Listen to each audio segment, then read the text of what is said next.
Black Star Network is here. Hold no punches! I'm real revolutionary right now. Support this man, Black Media. He makes sure that our stories are told.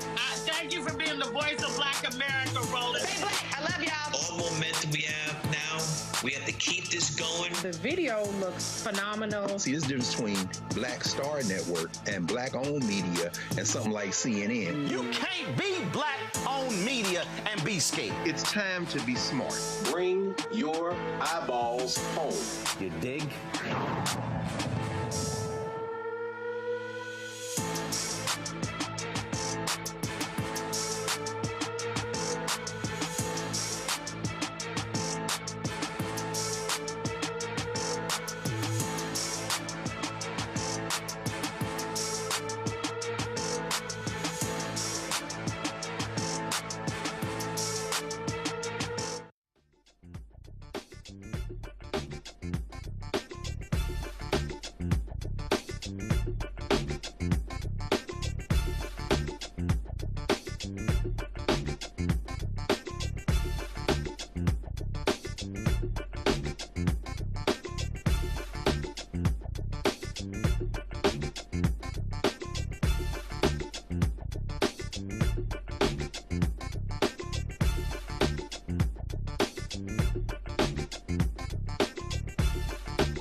Today is Wednesday, July 29th, 2026, coming up on Roland Martin Unfiltered, streaming live on the Black Star Network.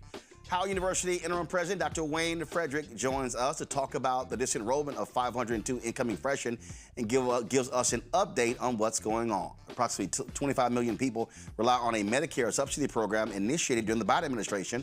However, the Trump administration has decided to end it, which will result in increased premiums in 2027. An anti-affirmative action group has filed a lawsuit against the Congressional Black Caucus Foundation, claiming that college scholarships for black students from underfunded schools in majority black districts are discriminatory based on race. We'll talk with the attorney representing the CBCF.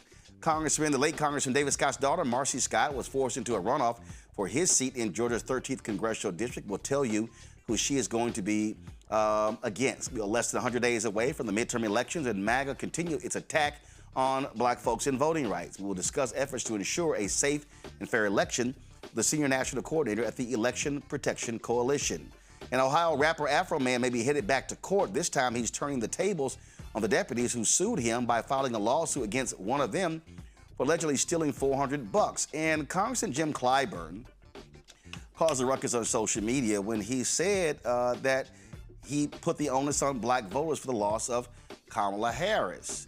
A lot of people said he was wrong. What does the data, though? What does the data say? We're going to break it down. It's time to bring the funk on Roland Martin Unfiltered on the Black Star Network. Let's go. Whatever the miss, he's on it. Whatever it is, he's got the scoop, the fact, the find. And when it breaks, he's right on time. And it's rolling. Best believe he's knowing.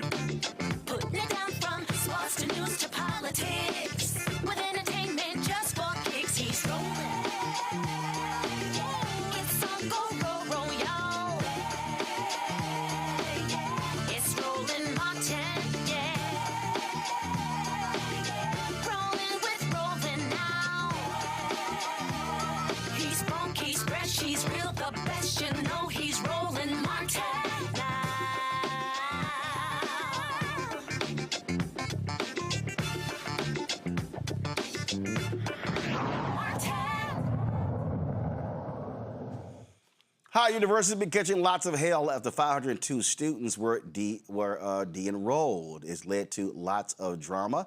I talked with Howard University President Wayne Frederick about this, how many students have been re-enrolled, and what are they going to do to make sure this doesn't happen again. Here's our conversation.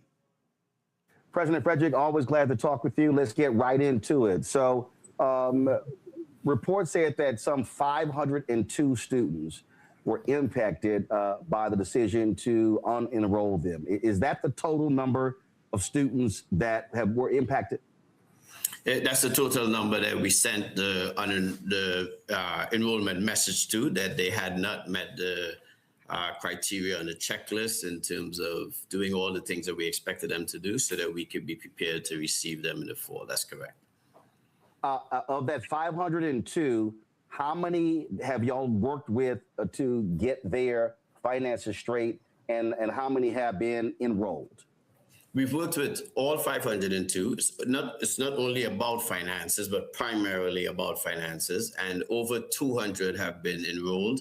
We're closing off the process, and so we'll have a final number soon.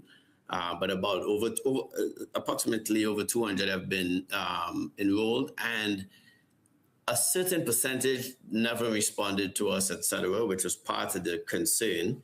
These students who are probably making a different decision, going to go somewhere else, et cetera. Nevertheless, we needed to be able to prepare for the school year and make sure that we had everything in place on the day that they showed up. This is a large number impacted. Had you ever encountered this before? And was there anything unique that happened this year compared to previous years? Unfortunately, Roland, this probably happens every single year. And to some extent, this leaves us a bit unprepared because we really get a sense of the census the first week of class. We have people showing up, scrambling for housing, trying to get them registered, doing several different things, which also impacts our customer service negatively. And we've had people complain about not having professors in the classroom on the first day of class, et cetera. So we've done everything possible to make sure it was different. What was different this year? We sent out our financial aid packages in March, the earliest we've ever done that. We opened a housing portal so that they could apply for housing in April, the earliest we've ever done that. So what I would say happened differently this year is that we took every step that we could possibly take to ensure that we were prepared as early as possible, and that we gave students and their families an opportunity to be prepared as well, so that we could plan appropriately and be ready on August 17th, the first day of class. We've heard from a number of students and parents who said they called, they got different words from different people saying, no, you're fine, you're fine, you're fine, you're fine. And so, how do you deal with that, where it was this much confusion? Was it all on the students' part and their parents, or is it also some of this on Howard University and because I've heard, well, you got financial aid office, you got the bursar, you got student academic, you got like different places they were all calling. Yeah. So listen, higher education today is a complicated process, and so all of those offices did communicate with the students. I don't think the information was different. I think they were communicating with them about different things. So financial aid is communicating with you about documents that you may have to send for a variety of different things that you may need to do. The bursar's office might be talking to you about making payments and how you go about doing those things. So everybody that's interacting with the students is doing something different. Regardless of that, the enrollment management office is sending information about the overall enrollment process. And again, I have to emphasize, Roland, that over 2,200 students and their families got it right, did everything within the deadline time, et cetera, and were successfully enrolled when we made this decision. They were clear about what we were doing, what needed to be done, which means that the messaging could not have been that confusing if those 2,200 did it. Now, could we do things better? Absolutely. For a private institution, we have a high Pell Grant eligible student body. Some 43% of the students are Pell Grant eligible. That means that they're coming from socioeconomic circumstances in which they need assistance with different things, et cetera. And so we have to make sure that we are providing that kind of support in a better way on a go-forward basis. We have students who are coming from homeless shelters. Unfortunately, this is a growing part of what we're seeing. And so, as you can imagine, if you're a student in a shelter, you get a bill for $1,000, you're not interacting with parents who can assist you. I think all of that can be confusing. So learning the different circumstances of our students earlier is one of the things that we're going to charge the team with. And as we build out our enrollment strategy, those are some of the elements that we would add so that we do provide more services to those students, so to ensure that everybody is clear about what their responsibilities are and the deadline dates, et cetera. So you are looking at where shortfalls were, because let's just be honest. You're on this show. You've had to go on CNN. You've had people dragging university through the mud on every social media platform. And the thing, I mean, that's not what anybody wants. And no other HBCU is going through this. We look at social. And so you've made it clear to your team, hey, if there are some places that we need to shore up, let's do that so we don't have a repeat of this in the future. Absolutely. Our process improvement is going to look at all of those things, right? One of the confusing points was what was the 50% due amount. I think what was written was clear, but we could have put an example, for instance, in the communication to make it crystal clear. Right?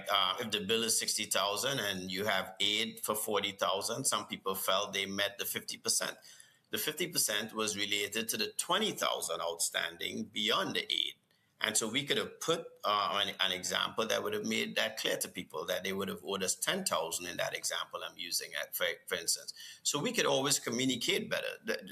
Let me just be absolutely clear. And I have publicly apologized. Now, you did bring up one issue, though, about being on several media places and social media. And the reality is Howard University is always going to attract that kind of attention for one reason or the other. Nobody focuses on the amount of accommodation that we're making for the group of students in general that come to us. Nobody is knocking down my door to discuss the fact that we've graduated more Black physicians than anyone else. People love the sensational stuff. But regardless of that, we continue to, I think, provide an excellent education, and we continue to really extend ourselves to those who otherwise wouldn't have an opportunity anywhere else. And so I think I'm proud of what we do. We can do some things better, and we will do things better. But for things that occur at any other university, it just gets a different level of attention than it would here, and especially if it's sensational or negative. But I got to tell you, I think there's lots of other questions you could ask. We got 1 minute left, and there were people who were making comments saying, you've gotten money from Mackenzie Scott, you've got this endowment. And yes. One of the things I had Dr. Aaron Lynch on, who sort of laid out, like, folks, understand how much money we're talking about. If you've got 500 students, let's just say, you know, if you're running numbers and those 500 students, you know, owed just to say an average of $30,000 that they had to pay, you know, what people don't realize is, you know, that's $15 million. So do you think it is unfair for people to expect Howard to float folks for that amount, knowing full well that you are dealing with a massive amount of expenses that comes with an individual who is trying to enroll? Yeah, it's not only unfair, I would say it's incredibly naive. Listen, the math speaks for itself, as you just pointed out, but I'll take it one step further. Those people are focused on those 500 students. I'm focused on the 12 to 13,000 students across this campus. The federal government has made a decision that to cap the amount of loans that students in the professional schools can take out. So when I look at my med school, my law school, my dental school, the opportunity that those students are going to have to fund their education is slipping away.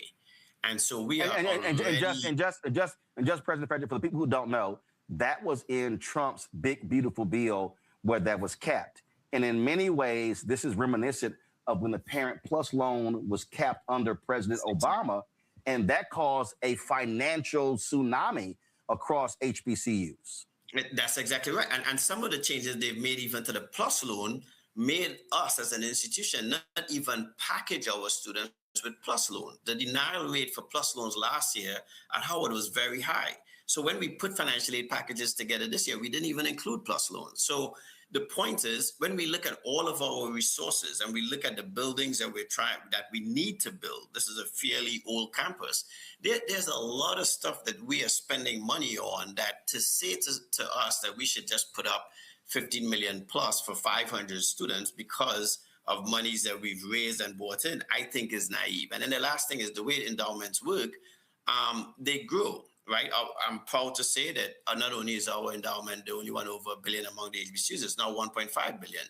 But we have to be shrewd about using our spending rule of 5% a year as to what we use that for. And if you do the math on the $1.5 billion and the amount that we really use to calculate that, which is about $700 million, it's about 30-something million you put into the operating budget of a $1 billion enterprise. So you have to be realistic about what those things go to pay for. All right, then, President Wayne Frederick, I appreciate you joining us here on Roland Martin Unfiltered. Thanks for having me. All right, folks, want to bring in my panel now. Rebecca Carruthers, President, CEO, Fair Election Center from D.C., Dr. Derek Jackson, State Representative out of Georgia from Atlanta, Zabora G, DEIA Consultant and Employment Specialist from D.C. as well. Rebecca, I'll start with you.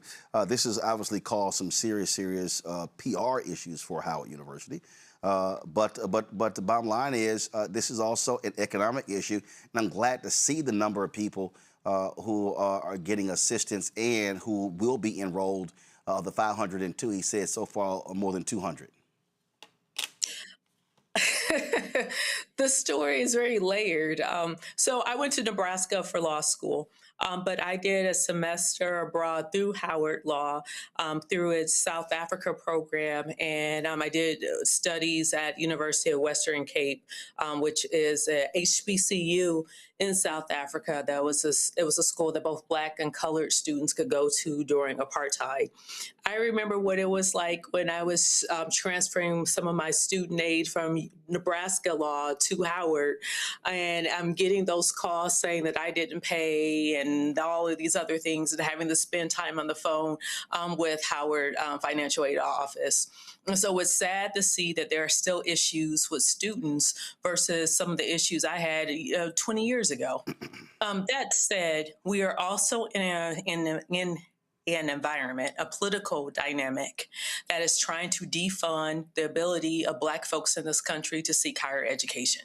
We know Black women over-index in seeking higher education. And so all of the avenues that have allowed for that to happen is being swiftly shut down by this administration. I think what's unfortunate is Howard is caught in a perfect storm of maybe having an inaccurate financial aid system, having an inaccurate bursar system, also facing the political headwinds of what's happening in this country. I know there are other HBCUs, and quite frankly, there are PWIs that are dealing with some of these issues and caps on federal money. However, Howard and Howard alum make it very clear that they have a certain level of excellence. So if that's what you're telling the public in every other thing, then you also have to have a standard of excellence when it comes to your financial aid and billing process. Precisely. And Derek, that was one of the points that when I asked the president, bottom line is Howard has to fix their internal issues. I mean, see, here's the whole point, okay? School is starting next month. We have not done this story for Florida A&M. Or North Carolina A&T, or Morehouse, or Spelman. And so my point is, if I'm the president of Howard University, if I'm in the administration, I don't want to be in the news. So what I'm gonna do is drill down and say, what the hell happened here that created this tsunami? And listen, 502 out of 20, saying 502 freshmen, but 2,200 got enrolled. I understand that, but 502 is a hell of a lot of people. 502 is a lot of students, incoming potential freshmen. And you're exactly right, Roland. This is not happening. This is not a widespread challenge. It's not happening at FAMU. It's not happening right here at Morehouse or Spelman. And I agree with Rebecca. I mean, this is not a first-time issue, Roland, and you brought it out during your interview with him, and he said it. They have problems all the time. And listen, in full transparency, I love Howard University, right? I got 7 children. Some of them went to PWI. Some of them went to a HBCU. And Howard is one of our considered meccas. And this is not this is not a misstep or a mix-up. And I certainly, and I know, I appreciate you covering this, because one of the things that we have to do, especially in our community, is bring light and say, listen, there's a problem. We have 502 students having challenges. What are you doing to fix it? Because these parents, especially the alumni, want this problem fixed. And so this is not simply just a mix-up. And yes, there's a political side, and certainly don't want to already add on to what Rebecca mentioned. But the other side, we demand excellence. That's our expectation when it comes to HBCUs, and Howard is on the top of that chart. The more I'll tell you right point blank, position I have is, I'm telling everybody, we ain't having this problem next year. I mean, we ain't dealing with this. I remember when Florida A&M had issues with checking the grades of their football players, and a number of them couldn't play in the game because they had not been approved. And that's one of those things that, I'm sorry, that can't happen. That simply cannot happen. And so, again, you deal with the present problem, which is the students that couldn't get in. You rectify as many as possible. To his point, there may be people who chose not to go to Howard, because there are a lot of people who get accepted, but they go to other institutions. But you fix it as quickly as possible, and you tell everybody, yo, we ain't having this problem next year. We're not going to be on the news next year. When Howard had their issues with their dormitories, same thing. I get, at least you got old infrastructure, but you saying word to everybody, we are not going old school. We're not going to be on the front page. We're not going to be at the top of the news show showing all these problems. That has to be made clear, and then the word also has to be, and if you clearly don't get that, then you're not going to be working here. Definitely. I'm a current student right now in Howard University's PhD in social work program.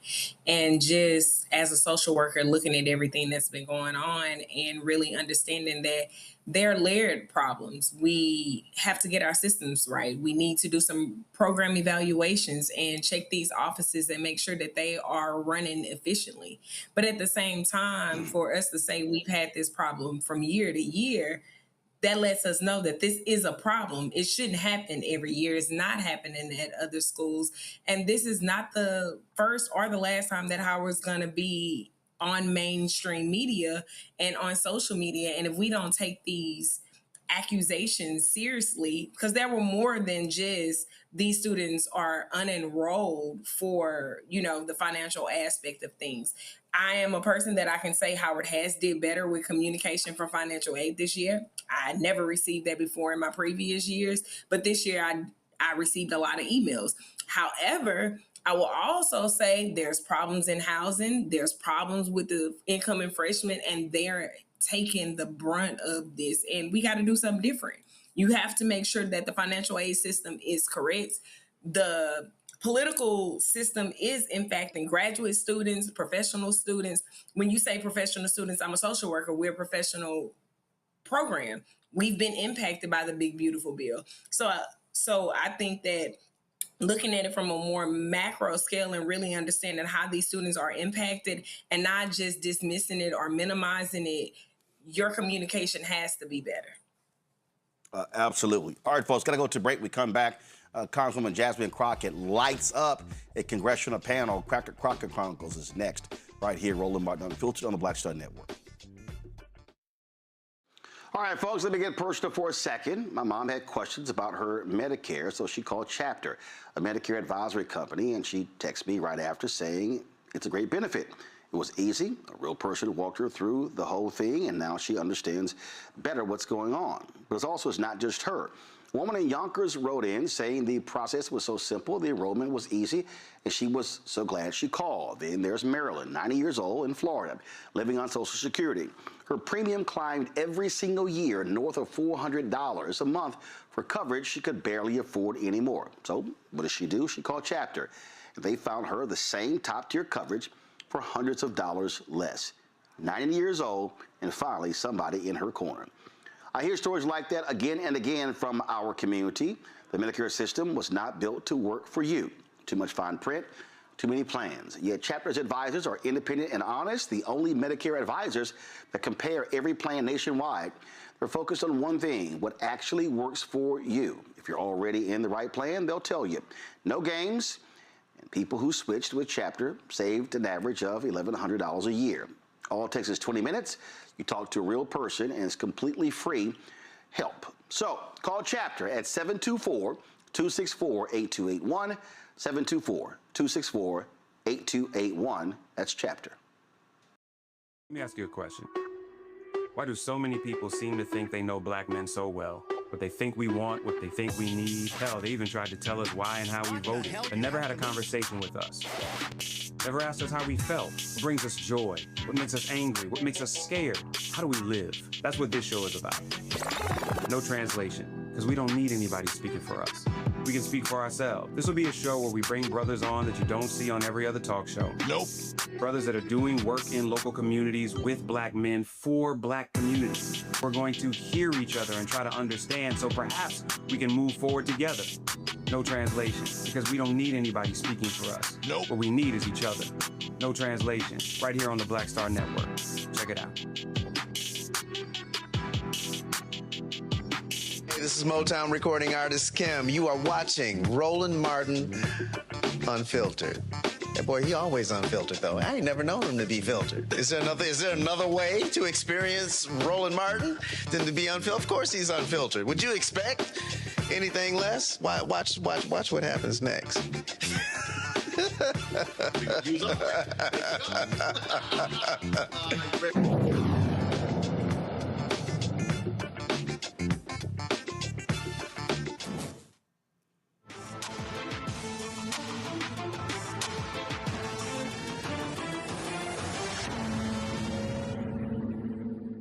Last week, the House Judiciary Subcommittee on Oversight held a hearing called False Narratives Surrounding Conditions at the Delaney Hall ICE Detention Center. During the hearing, from her opening statements to her questioning, let's just say Texas Congresswoman Jasmine Crockett was sick of all other Republican BS. Thank you so much, Mr. Chairman, and thank you so much to the witnesses that are here, as well as other colleagues that are sitting in the audience. We're back again for another edition of the Republican Party's Great Replacement Theory Therapy Session, where all the white men of the House Judiciary Committee lecture Americans on the importance of mass deportations so that they preserve their so-called American values, like shooting and killing American citizens who are peacefully protesting, or stuffing hundreds of thousands of people into cages without proper nutrition or medical care. But nevertheless, in the time since our last hearing on this topic, more than 40 people have died while in ICE custody, of which 30% have died at a facility run by GEO Group, who happens to be the same private detention contractor that operates Delaney Hall. At multiple GEO facilities, individuals report dangerously substandard conditions, including mold, various outbreaks, including chickenpox, and insufficient food and water. Facilities operated by GEO have failed to comply with ICE's own national detention standards. In fact, on numerous occasions, the government found that GEO-run facilities had, quote, incompetent leadership, and that, quote, problematic medical care was occurring as a result, unquote. GEO has also been admonished by the courts, yet the chairman has not called anyone from the company to testify before this subcommittee, which is not surprising because they're pouring millions of dollars into Republican campaigns across the country. Let us play a game of follow the money, shall we? GEO Group has donated more than $1 million to Donald Trump's super PAC, nearly $1 million to Speaker Mike Johnson's super PAC, hundreds of thousands to John Thune's super PAC. So they spend millions to get Republicans elected around the country, and in return, they get federal contracts to operate detention facilities. Republicans in Congress ignore the fact that people are dying in their facilities because of inhumane conditions and potentially criminal negligence. Also, since our last hearing on this topic, ICE agents have killed 7 people, including the brutal murders of multiple American citizens. This is all occurring while DHS routinely violates federal law. In 2024, Congress passed a law that allows members of Congress to visit detention facilities without providing any prior notice. DHS has repeatedly violated this law. They have stopped members of Congress from entering detention facilities to conduct oversight visits. GEO Group and DHS have not only blocked members of Congress from entering their buildings, they have also blocked the state of New Jersey and the city of Newark from conducting their own oversight. The governor has called for the facility to be closed. The city of Newark has sued GEO.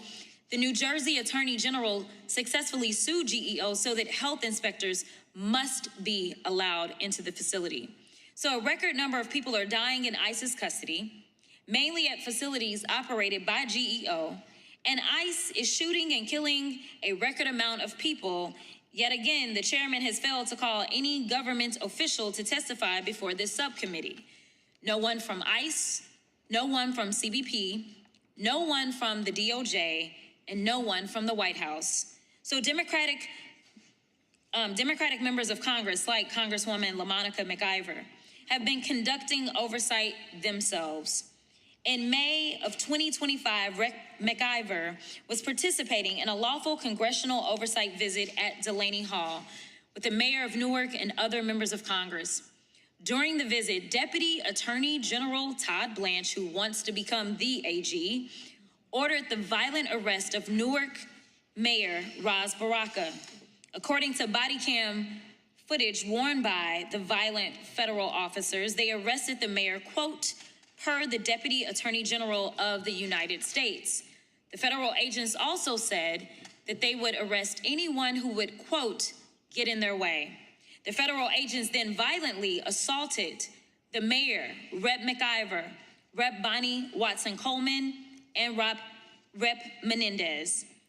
Todd Blanche is now prosecuting Rep. McIver instead of DHS and GEO officials who continue to break the law while a record amount of people are dying in their facilities or being shot and killed by DHS agents on the streets in America.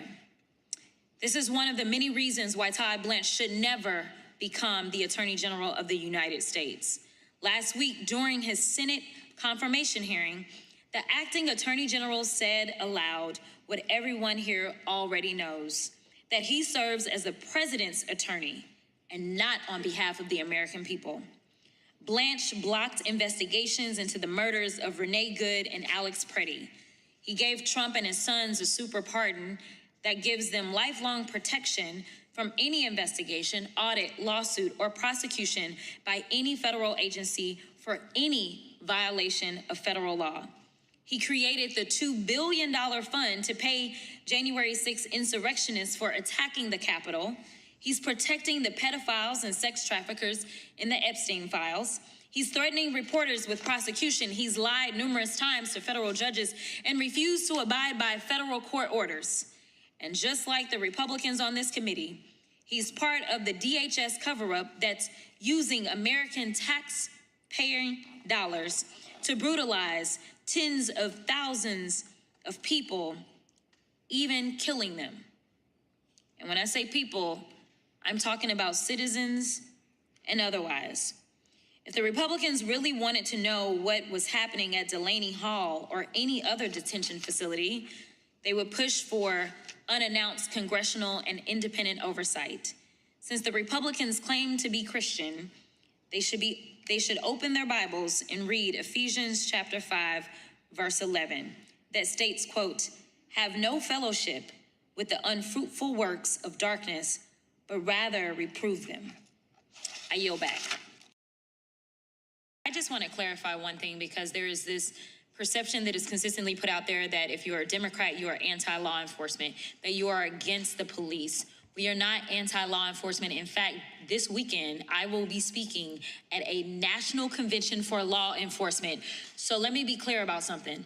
The most pro-law enforcement thing that you could ever do is making sure that the bad apples are absolutely treated as that, because bad officers make good officers look terrible. And that is why real law enforcement has no problems when Democrats decide that they actually want to crack down and recognize that even law enforcement officers can commit crimes. Because the last time I checked, I don't understand who should be allowed to gun somebody down in the middle of the street. It's not armed and seemingly just has a little bit of melanin. And when it comes to Alex Preddy and Renee Good, that wasn't even the reasons. It was the fact that they had the audacity to stand for people that had melanin. So, excuse me, but we are not anti-law enforcement. Let's put that on the record. Secondly, I want to deal with something that the ranking member opened up with earlier when he talked about Ghislaine Maxwell. The reality is that Ghislaine Maxwell was convicted by a jury of her peers and sentenced to 20 years in a federal prison. Yet somehow Ghislaine Maxwell has more privileges than people who aren't accused of going out and sexually assaulting children. This is why we have a problem, because it seems like our colleagues on the other side of the aisle continue to want to protect pedophiles while at the same time going after people, most of them who have come to this country seeking a better life, seeking the America that we sell to the rest of the world, which is the land of opportunity and the land of the free. That is what we have sold the world on, yet seemingly that's not what's happening when they arrive, when they say that in their country there is something that is causing them to need to seek asylum from the harms that are taking place in their countries. Now let me get to my official remarks before we have to go vote. It seems like those super PAC bands are making these Republicans dance. Isn't it interesting that thousands of white people storming the U.S. Capitol and beating police officers made it home safely, but brown people posing no threat to ICE agents are suddenly killed in cold blood? The government pardoned those January 6 rioters, yet the same government is now calling the non-white people, most of whom have no criminal record, quote, terrorists and criminals. Mr. Sinha, why do you think this is? Thank you for the question, Ranking Member Crockett. Look, and I know you could talk forever, but just give me a little something. Look, I think every legal system, the criminal legal system, the immigration system is rife with racial injustice. We are seeing it play out in the streets every single day. People of color are being targeted unfairly and unjustly, while those who are white and those who have money are being let off the hook repeatedly. That's been the story of America. That's been the story throughout our nation's history, and it's the story that continues today. Thank you so much. To the best of your knowledge, did any of the protesters at Delaney Hall brutally beat police officers with steel pipes? No. What about spraying police officers with bear spray? No. What about tasing officers in the neck or stomping their heads? No. Who would you rather live next to? One of the thousands of immigrants without criminal records but are being targeted by ICE, or someone like David Daniel, a Trump supporter who was pardoned but was found to be in possession of child pornography and charged with sexual exploitation of a minor? I would rather live next to one of the 1,000 immigrants. Now, this Justice Department has taken the unprecedented step by criminally charging Congresswoman McIver. Why do you think the Republicans in Congress are louder about nonviolent immigrants without criminal records, but silent about the executive branch prosecuting a member of the legislative branch for conducting legitimate legislative business? Thank you for bringing up the case against Ms. McIver. Look, every single member of Congress should be outraged by what's happening to her, regardless of party, because they are going after a congresswoman for doing her job. And that's why we at the ACLU had filed an amicus brief in support of her and calling for the charges to be dropped. They are going after a sitting congresswoman for doing her job and nothing else. And we're going to continue fighting for her. Thank you. My next question was about your amicus brief, but I'll move on now because you already brought it up. We've already established in this hearing, and not just in this hearing, but honestly, the American people are not crazy. The American people are outraged. They're trying to pretend as if people are just going to Delaney Hall and it's simply because Delaney Hall is just, I don't know, the victim in this particular set of circumstances. But no one today, as we've gone through this hearing, has decided to say the name of Jean Brutus, a 41-year-old asylum seeker from Haiti. And for those that don't know the history of what was going on in Haiti, but there was a brutal overtaking of the government in Haiti. They actually had gang members that actually went in and brutally murdered their leader. There's a safety, just give me 2 seconds. There's a safety issue that is taking place in Haiti. So here it was, he was an asylum seeker. December 12th, 2025, he ended up dying in Delaney Hall. He had only been in Delaney Hall for 1 day. So while some may want to pretend as if there's nothing to see, in fact, we should have had a hearing that would have allowed us to get to the bottom of and potentially seek justice and make sure that other people don't die in our custody in an unwarranted and unlawful way. That is what I want to do, Mr. Chairman, and I hope that we can move forward with making sure that anyone who is taken into our immigration system, that they are taken in and they are given their day in court and they get due process, but their constitutional rights are not violated. Thank you, and I'll yield. See, the thing here, Derek, is that people have died. People have literally died in custody. And the onus should be put on Donald Trump and his MAGA goons because death is death. Yeah, death is death. And in fact, we don't even know what that true number is. Some in the report say 50, some say over 100 in the last 18 months. Because these citizens to also be U.S. citizens, not just immigrants. So we don't even know how many U.S. citizens who have been detained and died under ICE, and we don't know how many. Why? Because they were not afforded their Fourth and Fifth Amendments of the Constitution of the United States. So while everybody's up here celebrating 250 years of this country and rule of law, and they keep preaching this whole thing about the Department of Justice, cleaning things up, securing our border, meanwhile, they're demonstrating the most inhumane thing that this country is going to have a stain on them for a very long time. And here's my last point, Roland. When government facilities lock out individuals like Jasmine Crockett, a congresswoman, and they have the responsibility of oversight where they cannot go in and investigate and observe and tour places like this where they cannot fulfill their congressional duties. That's a problem. That's showing that this administration is hiding the abuse and the death of U.S. citizens. That's wrong. Zabor, shortly I'm going to play a quote. Comment from Ohio Governor Mike DeWine talking about what the impact is going to be on American health care if they start deporting Haitians and Venezuelans. The reason I say that, because there is a lot of anti-immigrant sentiment among some African Americans.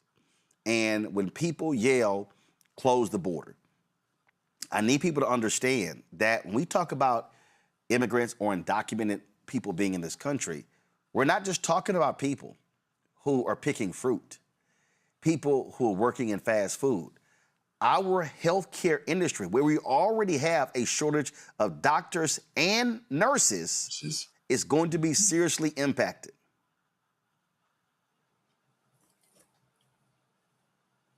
Zabor? Definitely. Okay, I'm sorry. Definitely, when we think about it, Black immigrants have always been a target. When we think of immigration acts as far back from how we've limited Haiti and all of the Black immigrants in coming into America, this is something that happens all the time. You know, the attorney general is not the president's personal attorney. We need congressional oversight. We need to understand that someone has to hold these people accountable. We can't allow justice to be perverted and shown partially and accepting bribes. It's like, how do you accept campaign donations and not think of the humanity that is being sacrificed at the extent of more lining your pockets with money and then trying to say that this is not a big deal or this is not something that we should be concerned about. Black immigrants are always going to be impacted more than other immigrants. It's way easier to come into this country from a place that is full of white immigrants. We saw that with what President Trump said about South Africans and just that misdirection of what's really going on with immigration. CBS News interviewed Ohio Governor Mike DeWine, and I just want to play for you something that he said that really speaks to what we're talking about here, Rebecca. Listen to this. We just reported, Governor, that ICE is planning to mount a series of operations, including here in Ohio, to target, arrest, and ultimately deport some of the Haitian immigrants who are set to lose their legal status here. What is your initial reaction to that? Well, it's a mistake. It's not good for the United States, and it's not good for the state of Ohio. These are people who have helped Springfield really come back. Springfield has been making a real comeback. The Haitians who are living there and employed there, they came there to work, and they came there because there were jobs that were not being filled by other people. And so if you talk to the employers in Springfield who are employing the Haitians, they will tell you that. These are people who have opened restaurants, they've opened other businesses, they've rehabbed houses, they've created jobs as well as filled jobs. Well, sorry.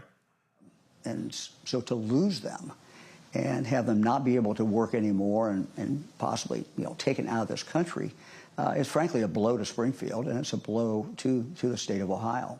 If you look at the growth we've had in Ohio, we've had some growth. 60% of that growth has come from immigrants. And, sir, have you received any notification, any communication from ICE about these planned operations? I received no notification, no. Nothing at all? Nothing at all as far as... Now, that wasn't the only thing that he said. He talked about, again, the impact on health care. Again, people need to understand the role that immigrants play. And again, you can be as all anti-immigrant you want to be, but all of a sudden, they start deporting folks, and then you look at doctors and nurses who are not here. That means that you may put your life and be at risk because of the shortage in health care. Listen. Why do you feel so strongly about this? I think history tells us that this country was built with immigrants. My family came here in the 1840s, escaping the famine in Ireland. And my great-great-grandfather came to Yellow Springs and worked on the railroad, building the railroad at the time. There's always been a blend of people who are native to Ohio, who have been here for generations, but also people who come in. I think that this is a great opportunity, frankly, for President Trump. He has done a phenomenal job. His administration has done a phenomenal job in taking care of a huge problem. That problem was the southern border. The southern border is virtually now sealed. It's what we wanted. It's what people expected him to do and what he's been able to do. The fact that the border has not been sealed in the past and there's been a huge problem has caused this country not to be able to have a debate about legal immigration. I think that the president has the opportunity to turn this and to say, look, it's now time. We've got our border sealed. It's now time to have a discussion with the Congress and the American people. Who do we need in this country? Who is in our economic interest to have in this country? I'll give you one statistic. In Ohio, I think 22 or 23% of our physicians are foreign-born.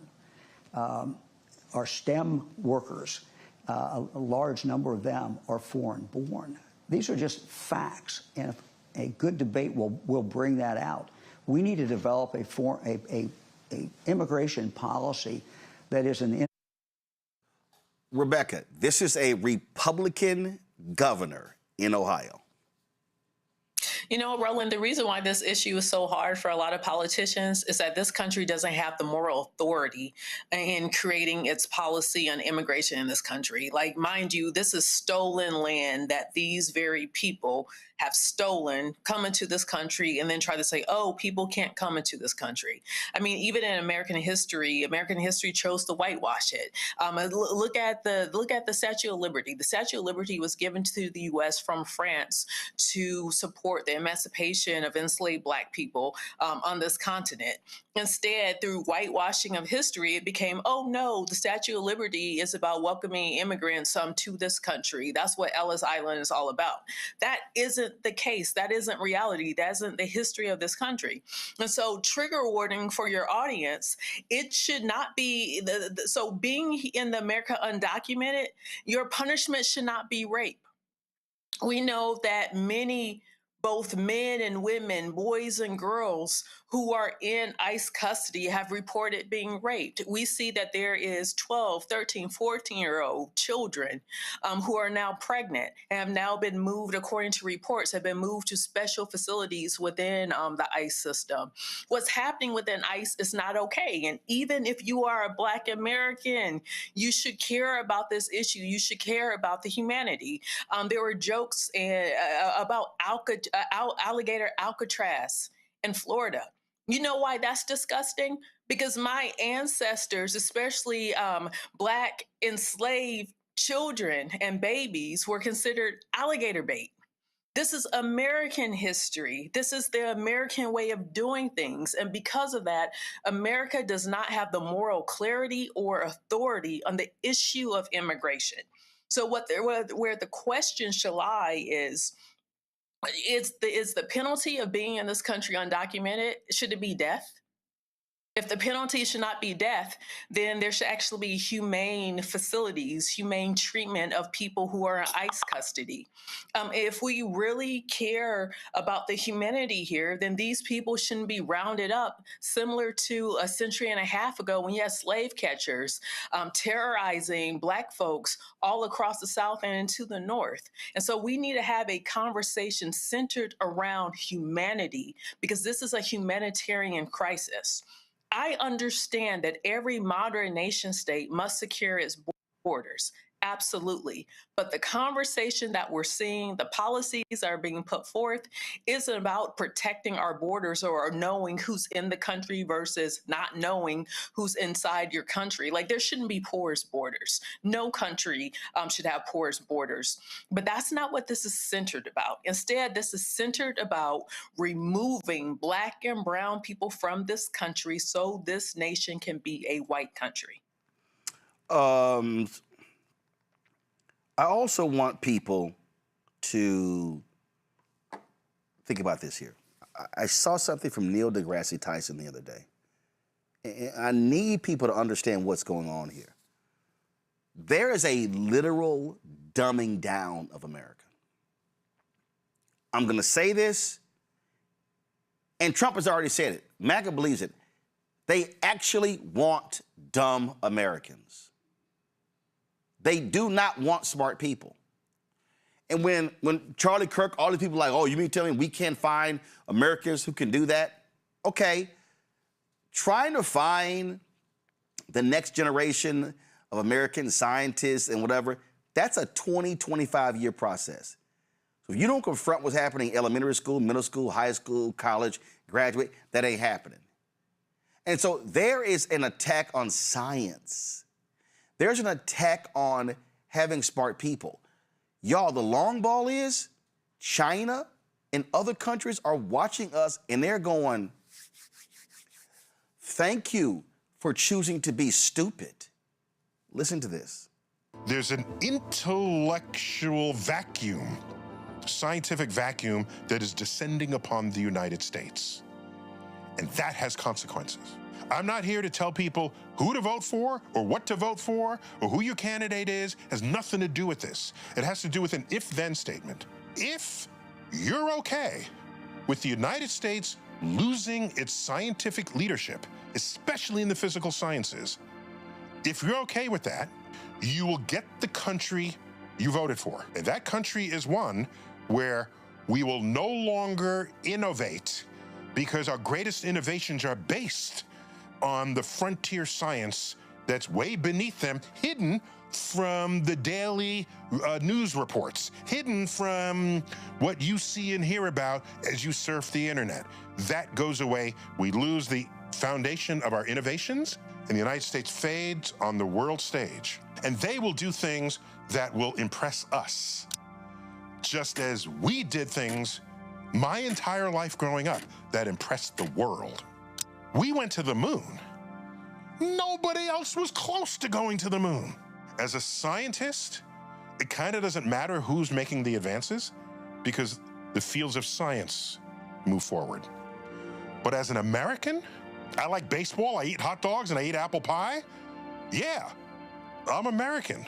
It kind of hurts to watch this hard-earned leadership evaporate.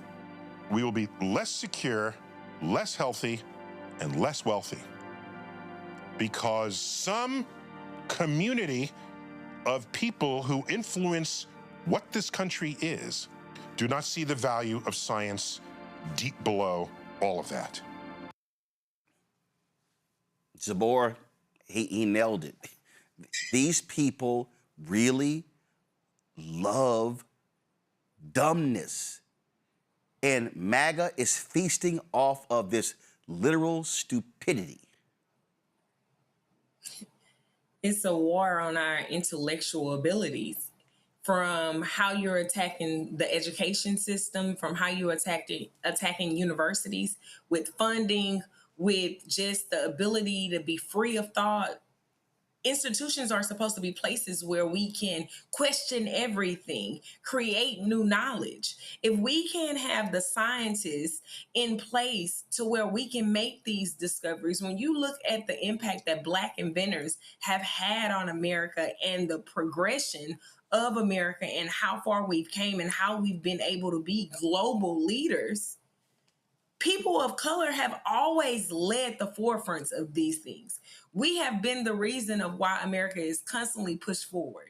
So when you look at things like upholding and uplifting January 6th attackers and terrorists, and you look at how science is being impacted and how we're not thinking about agriculture and climate control and environmental justice and all of these things.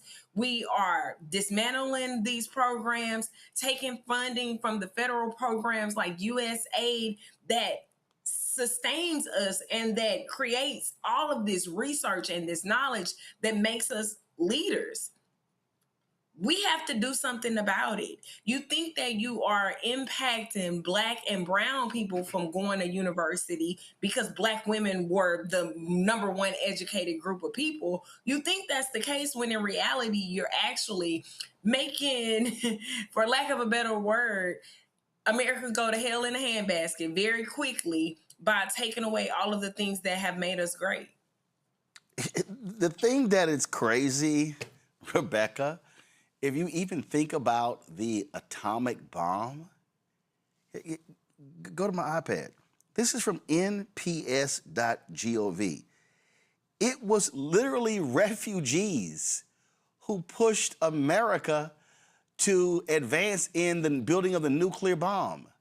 I'm like, but again, though, MAGA is so fixated, and Trump knows the game. He knows his people are not smart. He knows they can't read. He plays to them being dumb. And I remember years ago I was on CNN with John Avlon and Anderson Cooper, and John's like, yeah, Roland, I'm not going to call the American voters dumb. I said, I will. He's playing on their dumbness. This is a Republican governor of Ohio. Ohio has gone deep red over NAFTA and other issues. And guess what? All those broke white people in the Midwest who are sitting here saying, oh, Trump understands me. No, he doesn't. He's playing you. I keep saying it. These broke white people couldn't even walk through the lobby of Mar-a-Lago or any of his hotels. And he's playing them, and they don't even realize it. Look, Roland, it's not just broke white people in the Midwest. It's white people across this country, whether they're broke or not. A lot of the hedge fund managers are white, and a lot of them are white men. And statistically, at least 75% of white men support Donald Trump. So let's just I'm pushing back here because sometimes I hear this from a lot of white liberals who try to say, oh, well, those are just ignorant, dumb white people. No, this is white people in this country. Oh, no, I agree. But the reason I was specific to Ohio, because this was Mike DeWine, their governor, who's sitting here going like, yo, this is our economy. And the white folks in Springfield, they should have been the ones pushing back the hardest against J.D. Vance and Donald Trump by saying, y'all know what the hell y'all talking about. But Mike have a lot of nerve, too, because guess who he supports? This isn't like Donald Trump just showed up yesterday and said, okay, this is what I'm going to do. This is who this man said he was. He's doing the things he said he was going to do. So the Mike DeWine's great. Glad you're joining the party. But, okay, why don't you do good stuff in the state of Ohio that you could do now while you are still the executive of Ohio? So I'm not about to give him, points. I'm not suggesting that you are. I'm just making it plain. This is not the time to give Mike DeWine points. Oh, no. I'm not giving... He's a part of this issue, too. Right, Derek, I'm not giving him points, but again, this is a perfect example. You supported the dude. Now you're realizing you're about to get screwed in your state, and your economy is about to tank because of this idiot at 1600 Pennsylvania Avenue. You're exactly right. In fact, they knew about the plan before the plan was executed, Roland. We all discovered Project 2025 back in 2023. And in Project 2025, it was very clear that their objectives were four things: to make us dumb, poor, sick, and powerless. Dumb, poor, sick, and powerless. And they were going after everyone, not just poor white people. They were going after everyone. They were very clear. They said, and what did they do? The very first thing, they started dismantling the Department of Education. They just took an axe handle to it. And then they said, we're going to make you poor. They're going after our money, and they're going to enrich themselves. We got a trillionaire now. And then they said, we're going to make you sick. And just CDC said today that measles outbreak is the highest it has been in 35 years. That's getting not just white people, that's getting us too, our children. And then they said, we're going to make you powerless. We're going to go after your civil rights, your human rights, your constitutional rights. And so they're executing exactly what they told us in 2023, what they're going to do if they get back in power and exercise Project 2025 to make us dumb, to make us poor, to make us sick, and to make us powerless. So we should not be surprised. Yep, absolutely. All right, folks, lots more to talk about, including a tax and Medicare Plan D. We're going to break that down, as well as protecting this next election. Lots to discuss. You're watching Roland Martin Unfiltered on the Black Star Network. Support the work that we do. Join our Bring the Funk fan club. If you want to support our work, do me a favor. Go to, if you want to give to us via Cash App, use a Stripe QR code. You see it right here. It's also for credit cards. If you're listening, go to blackstarnetwork.com for ways to donate. Checks and money order. Make it payable to Roland Martin Unfiltered, P.O. Box 57196, Washington, D.C., 20037-0196. PayPal's R. Martin Unfiltered, Venmo RM Unfiltered, Zelle Roland at RolandSMartin.com, Roland at RolandMartinUnfiltered.com. We'll be right back. All right, folks, let me get personal for a second. My mom had questions about her Medicare, so she called Chapter, a Medicare advisory company, and she texted me right after saying it's a great benefit. It was easy. A real person walked her through the whole thing, and now she understands better what's going on. But it's not just her. A woman in Yonkers wrote in saying the process was so simple, the enrollment was easy, and she was so glad she called. Then there's Marilyn, 90 years old, in Florida, living on Social Security. Her premium climbed every single year north of $400 a month for coverage she could barely afford anymore. So what does she do? She called Chapter. And they found her the same top-tier coverage for hundreds of dollars less. 90 years old, and finally somebody in her corner. I hear stories like that again and again from our community. The Medicare system was not built to work for you. Too much fine print, too many plans. Yet Chapter's advisors are independent and honest, the only Medicare advisors that compare every plan nationwide.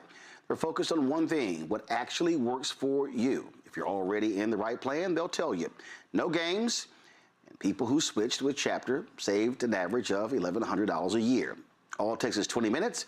You talk to a real person, and it's completely free help. So call Chapter at 724-264-8281, 724-264-8281. That's Chapter. Let me ask you a question. Why do so many people seem to think they know black men so well? What they think we want, what they think we need. Hell, they even tried to tell us why and how we voted, but never had a conversation with us. Never asked us how we felt, what brings us joy, what makes us angry, what makes us scared. How do we live? That's what this show is about. No translation, because we don't need anybody speaking for us. We can speak for ourselves. This will be a show where we bring brothers on that you don't see on every other talk show. Nope. Brothers that are doing work in local communities with black men for black communities. We're going to hear each other and try to understand so perhaps we can move forward together. No translation, because we don't need anybody speaking for us. Nope. What we need is each other. No translation, right here on the Black Star Network. Check it out.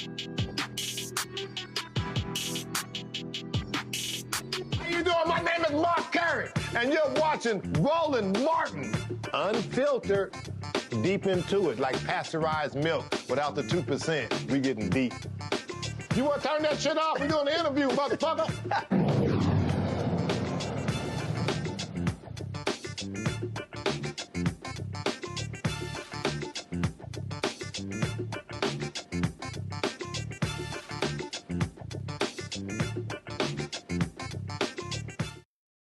Play the music.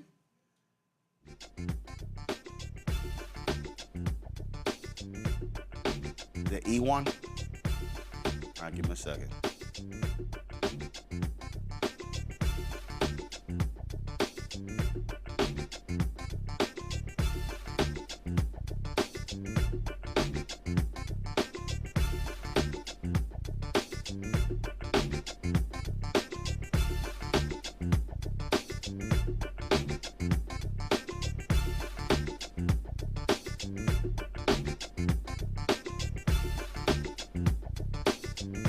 Yo, we're 96 days from the midterm elections. With attacks on voting rights and the attention on voter fraud, many organizations are positioning themselves to fight back.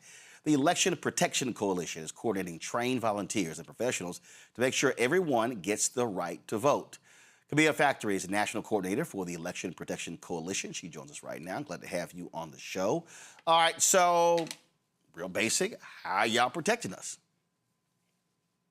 Well, we are a national coalition comprised of over 300 plus voting rights organizations. We partner with the Legal Defense Fund, ACLU, to deploy poll monitors on foot during Election Day and early voting to make sure that election laws are in compliance, to make sure that polling locations are not perpetuating voter intimidation, as well as a hotline. We have a hotline, 866-OUR-VOTE, which is an election protection hotline that anybody can call at any time for any questions that they might have about voting, as well as to report any instances of discrimination that we are happy to litigate and to bring forth to the public. For a number of years, y'all partnered with the Tom Joyner Morning Show when I did commentaries there, and that was a partnership there. So explain to people, just give us a couple of examples of the kind of stuff y'all have to deal with doing early voting or actually on Election Day coming to the aid of folks. Absolutely. So, I mean, Calais is a great example, right? What we just saw at the Supreme Court, where the Voting Rights Act was basically gutted, right? Maps being redrawn confuse voters. Voters know their precincts, they know their polling locations, but when these abrupt changes happen, early voting, we see a high call volume of especially Black and elderly voters who have questions and who are confused. We also see poll workers engaging with misconduct, right?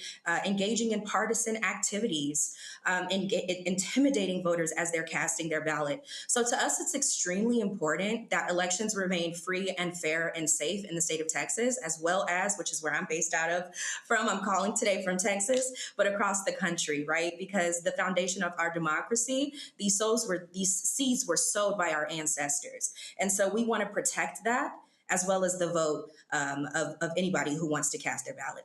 And here's a perfect example. There are people who might show up at the wrong location. And you've had some poll workers who didn't even tell them where it actually was. I've heard stories where they said, hey, I'm not obligated to do so. And so now that voters like, well, man, where did I go? Where did I go? Who do I call? And to your point, a lot of elderly voters. I remember I was in Dallas. I remember there was a video, so people tried to make jokes about it when I was shedding tears when people were voting. Because, man, it was like 6 a.m. They were in line. It was a massive line, and it was cold. And I remember the day before, I was getting ready to do the show at Friendship West Baptist Church, which is a voting location. And it was an old brother. He drove up slowly, and he was like, young man, he said, is this where voting is going to be tomorrow? I said, yes. He said, now what time again? My man was like he was pre-gaming it. He was laying it out. I remember another year, Melody Campbell, National Coalition on Black Civic Participation, they were doing phone banking, and they were calling folks in Florida, and they hit this 90-year-old black woman. She said, baby, y'all need to call me. She said, my son is coming to pick me up tomorrow at 9 a.m. He gonna take me to vote and bring me back home. So y'all need to call somebody else who ain't voting. I'm good. But there are others who, when these changes drop, they literally don't know. Absolutely, absolutely. And, Roland, I love to think about what our ancestors like Fannie Lou Hamer would have done with the resource like 866 Our Vote, right? On the other side of that hotline are volunteers as well as civil rights attorneys, like I said, who are ready to escalate that issue. But what we also do at the Election Protection Coalition is if we have long lines and voting machines are reported to not work, we will file litigation in that county to ensure that the polling location hours are extended, et cetera. But to your point, voting is a tradition for the Black community, right? I love to challenge myths about Black folks being apathetic when it comes to voting. And even if we are, we have every right to be, right? There are systemic flaws left and right, especially under this administration. But Election Protection, 866 Our Vote, and the Lawyers Committee for Civil Rights Under Law do not want anybody to hang their heads, right? We are fighting every day to protect our democracy. And we do believe that the foundation of our democracy will ensue. Questions from the panel. Rebecca, you first. Thank you so much for being on the show tonight. Fair Election Center, I'm president and CEO. We do work in coalition with you all. Very excited of being in community, especially with the Election Protection Hotline this cycle. So one of the things that we're doing at Fair Election Center, we hire students on campus. We call them Democracy Fellows. We are making sure that our hundreds of Democracy Fellows are trained on, are plugging into their state tables, are trained with election protection so they could sign up for a shift, especially for the polling locations on or near campus. So what do you have to say to them about participating in the elections this year? So firstly, thank you so much for your partnership. We greatly, greatly value your partnership and everything that you do with election protection. The youth vote is the future. We are so excited about Gen Z and the next generation, right? I strongly believe that they have these values instilled, and the generation of technology that the next generations have grown up under, I believe will be fruitful, right, when it comes to the vote. So for young student voters who want to get involved, or anybody who's watching today, you can visit 866ourvote.org, where you can click on a volunteer link, where we will connect you to an election protection coalition in a number of states where there's programming, right? I think my favorite thing about election protection is that the states lead, right? So it depends on the state law in the Valley, right, that is legally adept. So thank you so much for recruiting students. But what I also want to tell students is we need you, right? We need to pass the baton. We need to ensure that democracy, as well as the practice and the importance of voting, that it remains sacred. Derek. Kamaya, really appreciate the work that you all are doing. Appreciate the organization. But I'm a state legislator here in Georgia, and I would like to say we're ground zero when it comes to voter suppression. Yes. And what I've witnessed, at least in the last 10 years or so, that voter suppression is evolving. It's more dynamic, and it's not disappearing. I mean, the modern day voter suppression is not about poll taxes and literacy tests like it was 30, 40, 50 years ago. And so I'm more curious about how you all can partner with a state like Georgia to help us deal with voter suppression on the front end. I mean, they go after, before we even start casting a ballot, they're targeting purges. I mean, we've purged over 1 million people here in Georgia. They changed polling places, as Roland mentioned, consolidated at the last minute. They're intimidating. I mean, heck, the Trump administration sent the FBI down here and raid one of our largest hub in Fulton County.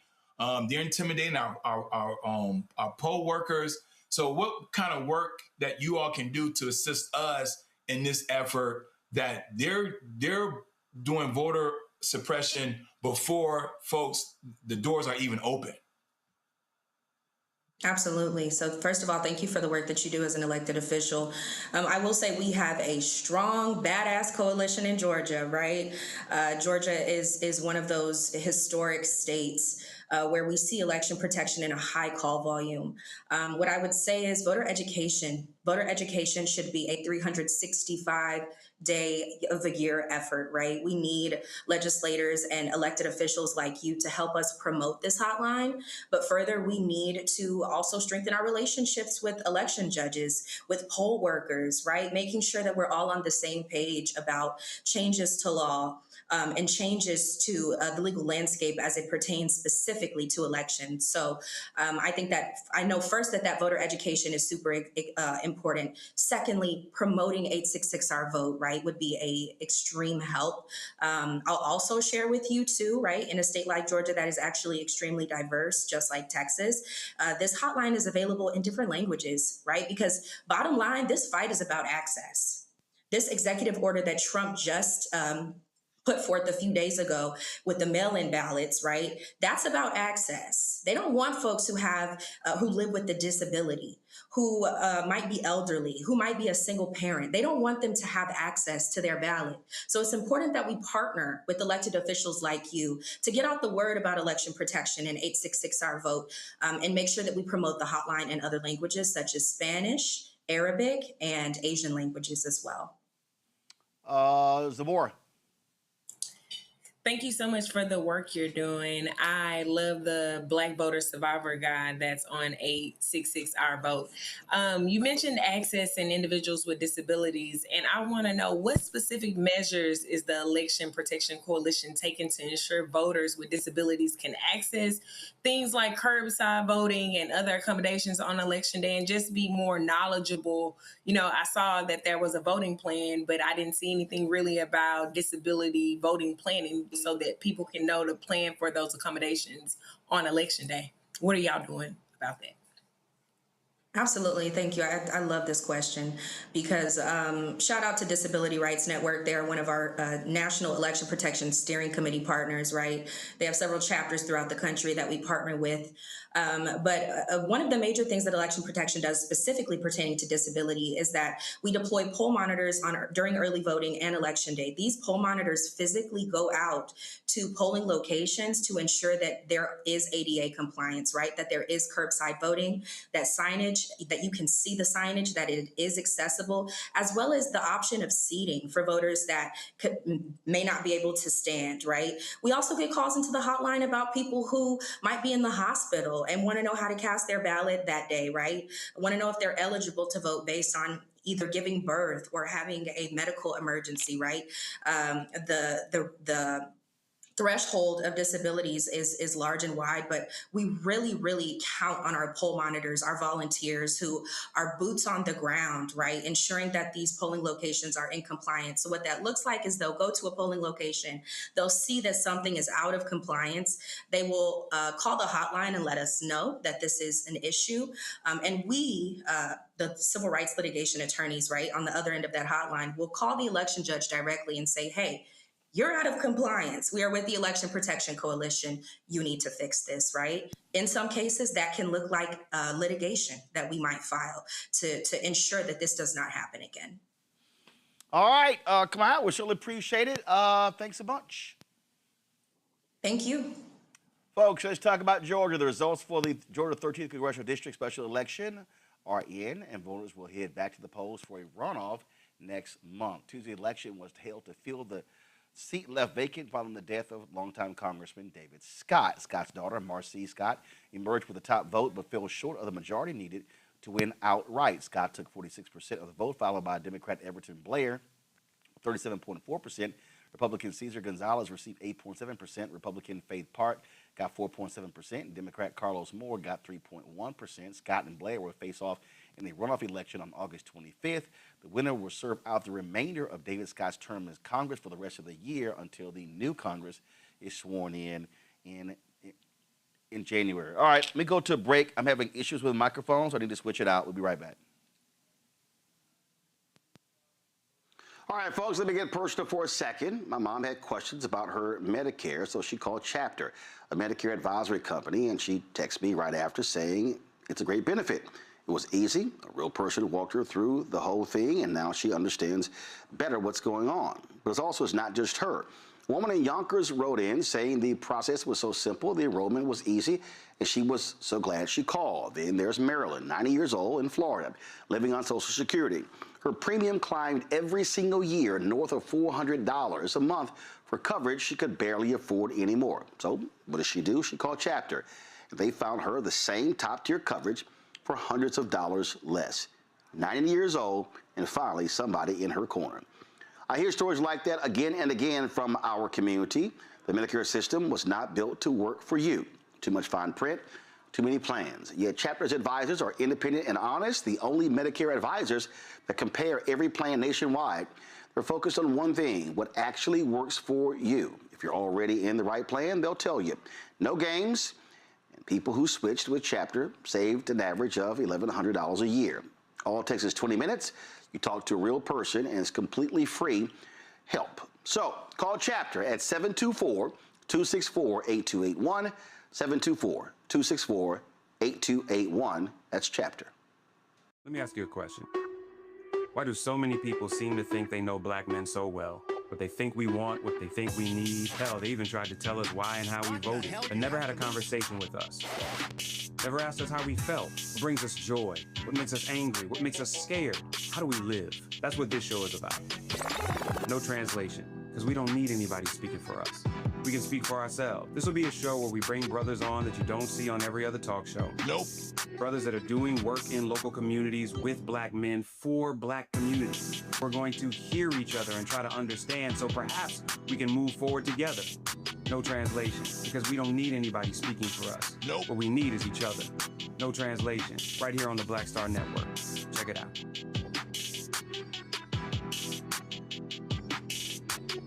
With medicine and science under attack, I want to keep you and your family informed and healthy. I'm Dr. Ebony Hilton, and I knew at the age of 8 that I wanted to be a doctor. So I studied hard and became the first African-American female anesthesiologist hired at the Medical University of South Carolina since its opening in 1824. And I always say I was made into a doctor, but I was born to be a mom. And as a new mom, wife, sister, daughter, and friend, I understand how frightening a medical crisis can be. I care for individuals on some of the worst days of their lives, and it's my mission to provide you with a safe space to gain clarity on issues affecting your mind, body, and soul.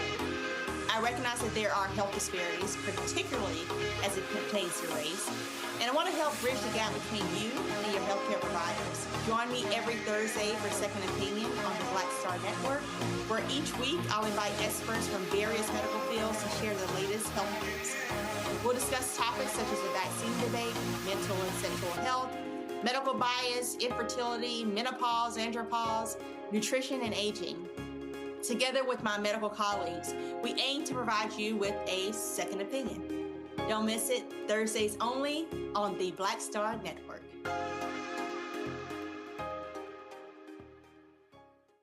I'm Ryan Wilson, CEO and co-founder of The Gathering Spot, and you're watching Roland Martin Unfiltered on the Black Star Network.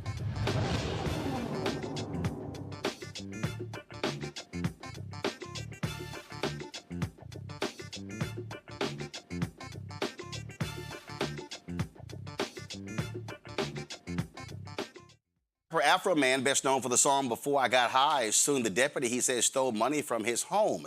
Afroman's lawsuit is against former Adams County, Ohio Sheriff Sergeant Brian Newland, who was one of the 7 deputies who filed a defamation lawsuit against the rapper in 2023.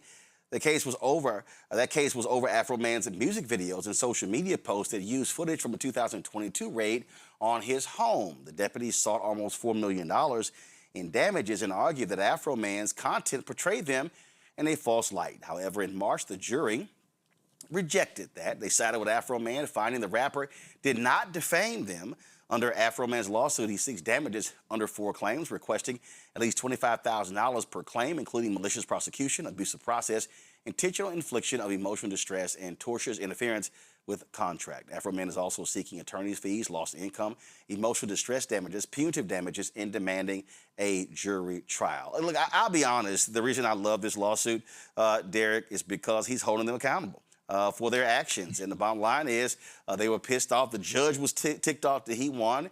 And his whole deal is, okay, where my money at? Yeah, listen, Roland, I love this story too.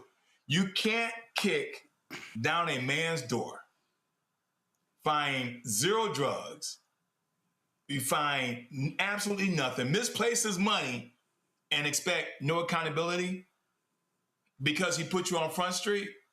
I love this story. More importantly, this demonstrates to the people that you have rights in this country still. And we can hold folks accountable. Just because they're law enforcement doesn't mean that they're right. You have some bad apples, as Jasmine Crockett mentioned earlier. You got some bad apples. And so we got to deal with them bad apples. Those who doing police intimidation, those who misabuse that shield that they continue to hide behind. And so I love this story, and I appreciate the fact that the Afroman didn't back down, and he received justice. I still laugh. I still laugh with the whole lawsuit and how these deputies were just so angry with the lyrics, and he turned the tables on them and won. I hope he wins this too. His level of petty. His level of petty is everything. At the end of the day, you play with me, play silly game, win silly prizes, right? He did exactly what he needed to do. And the fact that he is smart enough to fight it to the absolute end, they're getting what they deserve. You think that you can keep treating Black people like they're not going to do nothing back? No, we know our rights, and we going to fight to the end. And we going to embarrass you, and we going to do it way funnier than y'all ever could, because we know how to roast with the best of them. And he's talented, so there's that. Yep, absolutely. All right, y'all, 40-year-old white Pennsylvania man is charged with leaving racist and threatening voicemails for Black Delaware County Sheriff Sadiq Kamara last week. Sean Keenan is facing several felony counts, including terroristic threats, ethnic intimidation, harassment, and disorderly conduct. On July 20th, the Delaware County Sheriff's Office released this voicemail from Sheriff Kamara's official telephone line from a couple of days before. Death to Islam. I'm going to find you. I'm going to hunt you. I will find you. I will break you. Investigators said in the criminal complaint that they cross-referenced the number that left the voicemails and traced them back to Keenan's work and professional phones. When questioned by police, Keenan admitted to making threats and using racist language. Despite admitting to the racist attack, Keenan maintains that the voicemails did not target Kamara and came in response to a possible scam call. He was arrested and charged on Tuesday. His bail is set at $100,000. See, it doesn't pay to be a racist. See, now you got to hire an attorney. Now you got to sit here and post bail. Now everybody know what's going on. Let's go to Wake County, North Carolina, where a jury handed a Black woman the largest medical malpractice verdict for a certain type of birth injury. Laurel Brown and her son were awarded $18.2 million for the injuries he sustained during delivery in 2019. The family's attorney says a doctor with Wake Med Hospital in Raleigh was negligent and permanently injured the now 7-year-old. During delivery, attorneys say Naquan Lake got stuck in the birth canal when the doctor used an improper maneuver, resulting in Lake's injury. 2 of the 5 nerves were ripped from his spinal cord, a third was partially ripped, and the remaining 2 were torn, leaving his left hand and arm completely shorter and smaller than his right. The jury agreed with the complaint that the doctor broke the standard of care and could have acted differently to avoid the permanent injury. All right, folks. An anti-affirmative action group, let's just say one of these white MAGA groups, they're suing the Congressional Black Caucus Foundation over one of its scholarships. The American Alliance for Equal Rights filed a federal lawsuit in April claiming that the requirement for the CBCF's 2026 Spouses Education Scholarship are discriminatory and violate a section of the Civil Rights Act of 1866. The Spouses Education Scholarship, which is awarded more than $11 million to black students since its creation in 1988, is open only to black students who reside in a district represented by a member of the Congressional Black Caucus. Attorney Alfonso David, president and CEO of the Global Black Economic Forum, is representing the CBCF. He joins us right now. Alfonso, glad to have you back on the show. Let's be real clear. This is what we keep laying out is the continuation of the GOP's war on black America. This is Ed Blum and these other groups. What they're doing is they're constantly attacking African Americans. What they're doing is these are the people who are behind the affirmative action case. And they're using civil rights laws that were passed to help black folks. They're now using those against us. Roland, that's exactly right. This is a lawsuit that is looking for an injury that doesn't exist. So the plaintiffs have filed a lawsuit against the Congressional Black Caucus against the 2026 scholarship. Now, to be clear, the 2026 scholarship program is open to all qualified applicants, regardless of race. And also it's important to recognize that no one has been selected by the CBCF. So the lawsuit was filed for a program that has yet to select any awardees. This is simply a lawsuit searching for an injury. The CBCF, the Congressional Black Caucus Foundation, as many people may know, has been around for more than 50 years. And they have been awarding scholarships for more than 40 of those years. And they have been awarding scholarships for quite successfully to students in need, and they plan on continuing to do so. Ed Blum and others are seeking to essentially attack them for doing something that is entirely lawful, which is why we are defending them in court along with our co-counsel. So what's interesting here is they make these claims that it's for blacks only. So when you say it's open to anyone, what does that mean? So any resident of the district can apply for that scholarship? Yes. The application itself does not restrict someone who wants to apply for the scholarship who lives in that district. And the application is quite clear, and you can sort of go through the application online and see it. Yet, I think the applicants or the plaintiffs in our case are suggesting that they would be restricted from getting the scholarship. But once again, keep in mind, they have not been rejected. No one has been rejected. This lawsuit, as you mentioned, Roland, is part of a larger pattern. Scholarships and opportunity programs can disappear, not because some court rules them unlawful, but because there's litigation. And litigation is costly. And litigation is meant to deter you from doing work that may be entirely lawful. So that is the policy that they're using to pressure these organizations, including the CBCF. They're not using necessarily anything that's changed in the law. There is no law that prohibits the CBCF from conducting this program. This case is also testing, I think, whether Black institutions may speak honestly about their missions without having their speech treated as some evidence of discrimination. Now, whether you're a charitable organization, and we know many charitable organizations that are providing services and resources and grants and programs, the charitable organizations we're seeing that are being sued all happen to be Black organizations. We're not seeing other organizations be sued for conducting charitable grant-making programs or internship programs or scholarship programs. The organizations we're seeing that are being sued are Black organizations, and that's an important feature here, where this is an ongoing pattern, and this is something that we have to address, which is why we're defending them. Questions from my panel. Derek, you first. Alfonso, thank you for your work on this effort. And it's just so incredulous that they're trying to weaponize the 14th Amendment against us. But I digress. But this lawsuit, Alfonso, correct me if I'm wrong, it has if we expand the aperture, this lawsuit is aiming to intimidate corporations and nonprofit organizations. Anybody that's dealing with or want to contribute to diversity and equity as it relates to our future, our Black youth.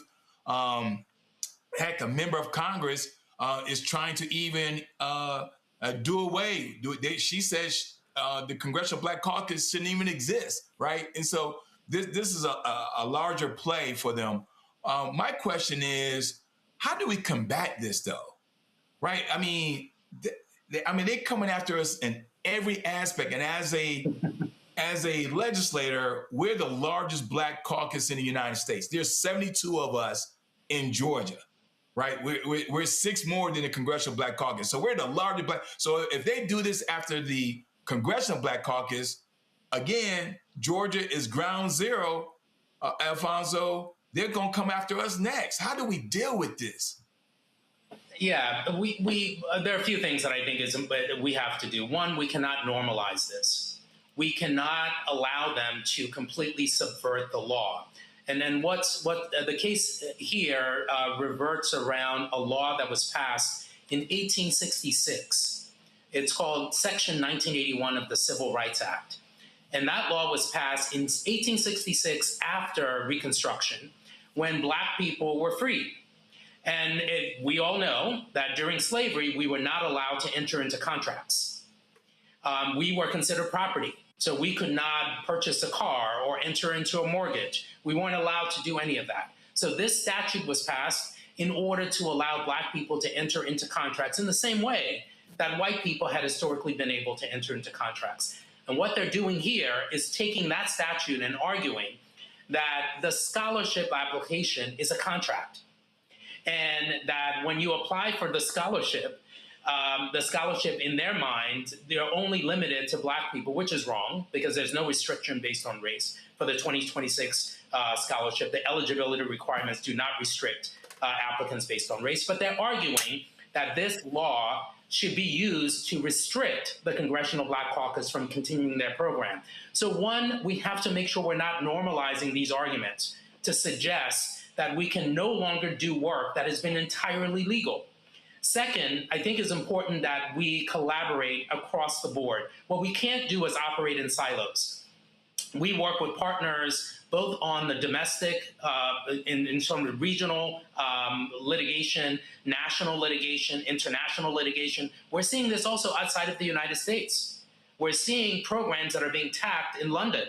We're seeing programs that are being tacked for Black people, or that have been used to benefit Black people, or organizations that have missions that have been focused on people of color.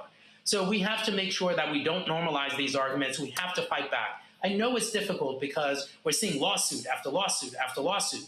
The goal is to beat us down and make us believe that there are no options. But we do have the options. We do have the Constitution. We do have these statutes. We do have regulation. And we have to hold them accountable. Otherwise, we're going to lose our democracy.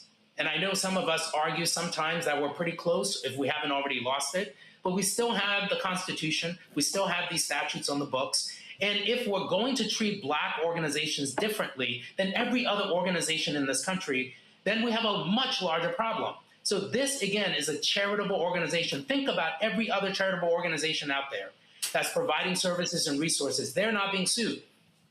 The Black organizations are being sued, and so we have to fight back. Zamora? Thank you so much for the work you're doing. I love the points you made. And I'm thinking of from an equity standpoint, like these lawsuits could really have an impact on the efforts to increase educational opportunities for students that are in these marginalized communities. I'm thinking of all of the scholarships that are on websites like bold.org that have, their requirements are maybe you have to have a physical disability, or maybe you need to be a twin. How does lawsuits like this impact those other scholarships for those other marginalized groups of individuals? So I think one of the other members on the panel mentioned this a few minutes ago, that what we're seeing is an attempt to basically affect how corporations or other organizations effectively function. So they're taking a decision that was issued by the U.S. Supreme Court in the Harvard versus North Carolina case. It's commonly referred to SSFA case. And they're looking to take that case and apply it across the board to every single sector. They're trying to apply it to education in every sector, in every segment. They're trying to apply it to grant making. They're trying to apply it to employment. They're trying to apply it to minority and women-owned business programs. They're trying to take this idea that race-conscious programming, or programming that is focused on specific missions that are targeting specific populations that have been marginalized, is unlawful. But the reality here is they don't deny the problem. In all of our cases, they don't deny that Black and brown students are basically being afforded less opportunities. They don't deny that in venture capitalism, $288 billion has been allocated, but only less than 1% goes to Black people. They don't deny that in contracting, 94% of the contracts are going to white men. So they don't deny the problem. What they're looking to do is take away the solutions that organizations, institutions, corporations have tried to implement in order to address the problem. And that's what we have to hold them accountable for. We can't say, oh, we see the problem, but we're going to take away the solution, because this will have a trickle-down impact. It will not only affect Black people. If we allow these principles to stand, it will apply to every other marginalized group where programs have been created to address systemic inequities. And so this is not just about the Congressional Black Caucus. This is about the First Amendment. This is about every charitable organization that has a program. This is about our ability to make sure that we can address systemic, long-standing inequities that have existed in this country for decades. Rebecca?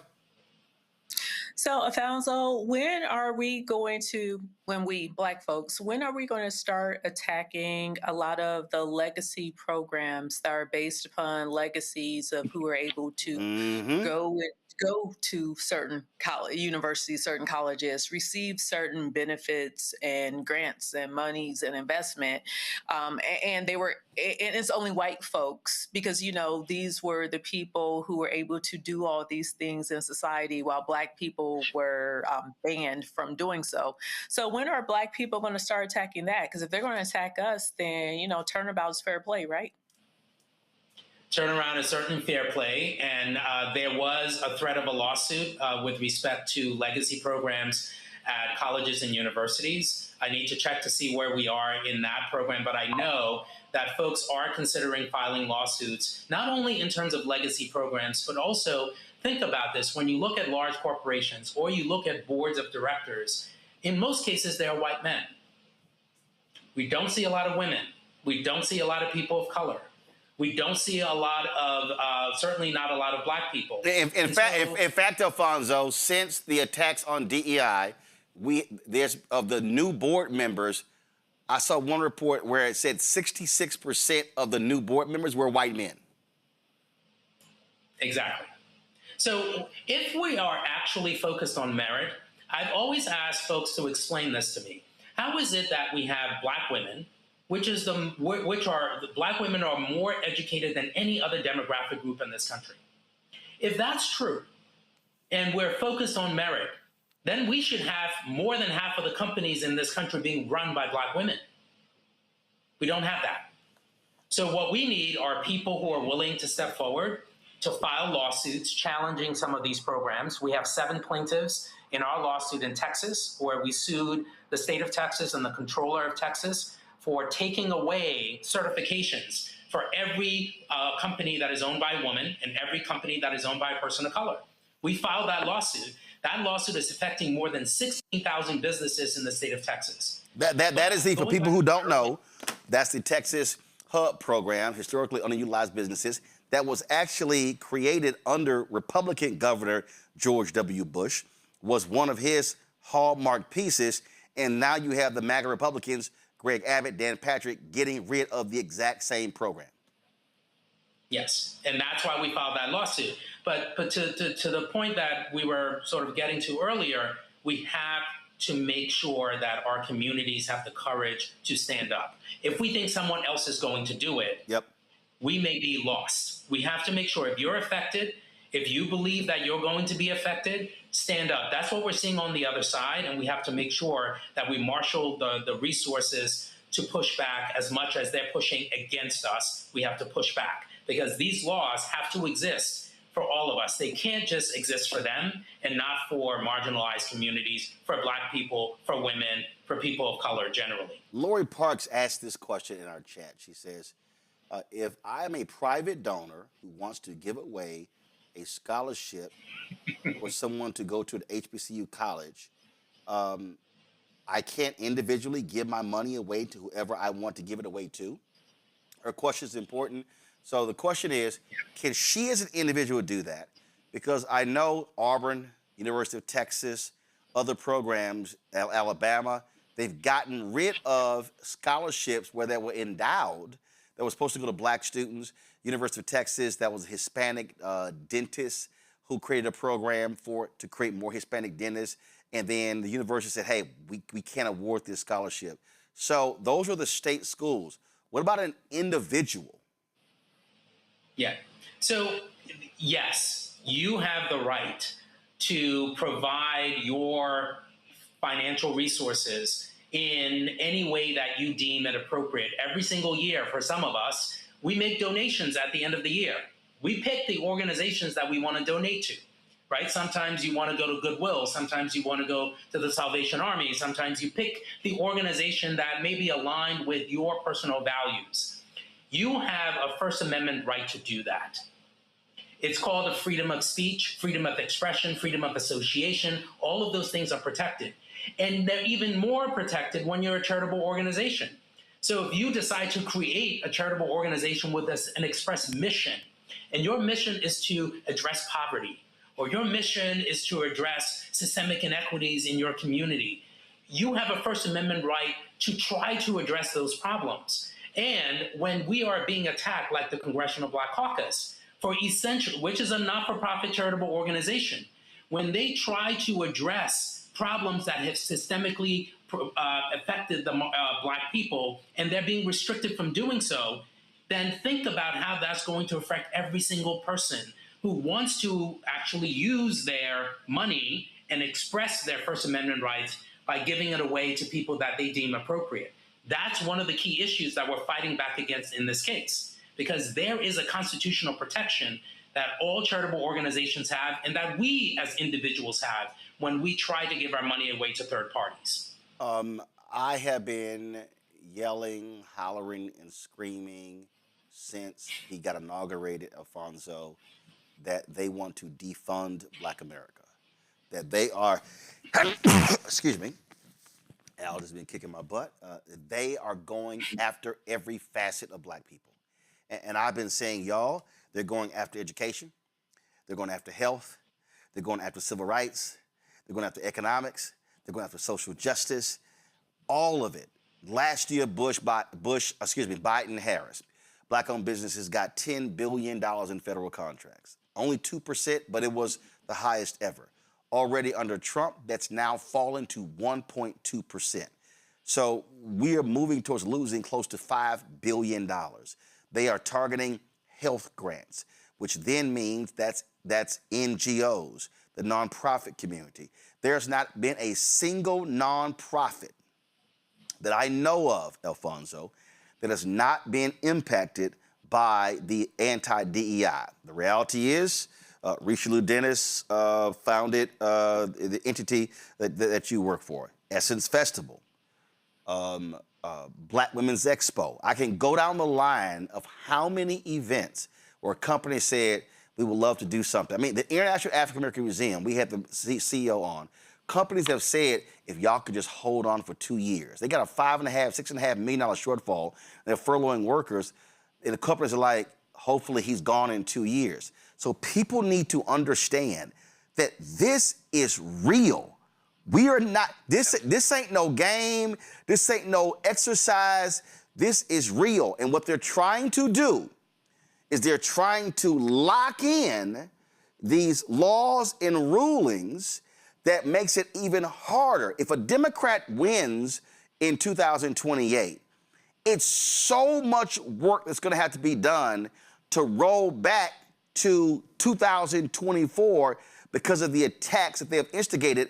And people need to really realize this is hitting every facet of Black America, whether you can see it or not. Roland, I could not have said it more eloquently than you have. And I think we all have to collectively wake up when we hear about these cases, when we hear about these lawsuits. Sometimes we think, well, that's not about me. That's about them. That's about this organization. That's about that organization. That's about that contractor. It is about you. They're going after all of the services, the resources, the programs that have either benefited people of color or looking to address systemic inequities. And if we don't push back, we will lose so much more than you think we will, which is why this lawsuit, this defense of the Congressional Black Caucus is so important, and all of the other cases that we work on. Because if we live in a democracy and we think that this Constitution should apply equally to all of us, then we have to fight for it. Because if we don't, to Roland's point, we may find ourselves, maybe the election will change the landscape, but we will have court decisions that we have to live with, even with a new administration. So that's why we have to fight back for the rule of law and to make sure that there's equal application of the law to all of us. Indeed, indeed. And we do have to fight back, and we can't be scared. And Alfonso, last point, there's some civil rights leaders who are upset with me because I've said that too many of our groups have been quiet. There's a book that I'm working on that challenges Black organizations. And what I've been saying, too many of our groups were silent in 2025. Folks were in shock by what was happening. They were still upset. People were saying, oh my God, I'm tired. I'm burnt out because Kamala lost. And I said, man, y'all better see what the hell they're doing. And we've been signaling the call in terms of what's going on. And I just need people to really wake up. This thing is real. It is happening. And the next generation is going to ask a question, Alfonso. When the shit was hitting the fan, where were you?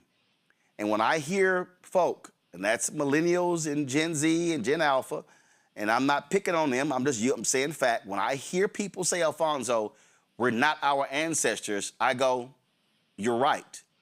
You're not. We got to fight. I appreciate it, man. Thanks a lot. Thank you, Roland. Thank you all. Folks, Congressman Jim Clyburn did an interview with Vox, and it rankles some feathers because he spoke about Black voters letting Vice President Kamala Harris down. Listen to this. What lessons did you take from the Biden administration? Like political lessons. Like, was there any political lesson you think there is to take from an administration whose central goal was to stop Donald Trump's return? And here we are. And he stopped it. I mean, you stopped it and enabled, I think some would argue. Well, when the white vote turned out 71% 2 years ago, and the black vote turned out 59%, you tell me whose fault that is. I guess only 59% of African Americans went to the polls 2 years ago. It's tough for me personally to blame Black voters for the last election more than it is to blame President Joe Biden. That's the fact. It wasn't Joe Biden on the ticket. It was Kamala Harris on the ticket. For 107 days after he decided Kamala Harris on the ticket. I guess I just wanted to see if there was a clear political lesson you took from that moment and whether you think something applies in this kind of larger democratic rethink after. But I hear you. You're saying that you think it was a media problem. It was a branding problem. It was a candidate problem? I didn't say that. The media had nothing to do with that 59%.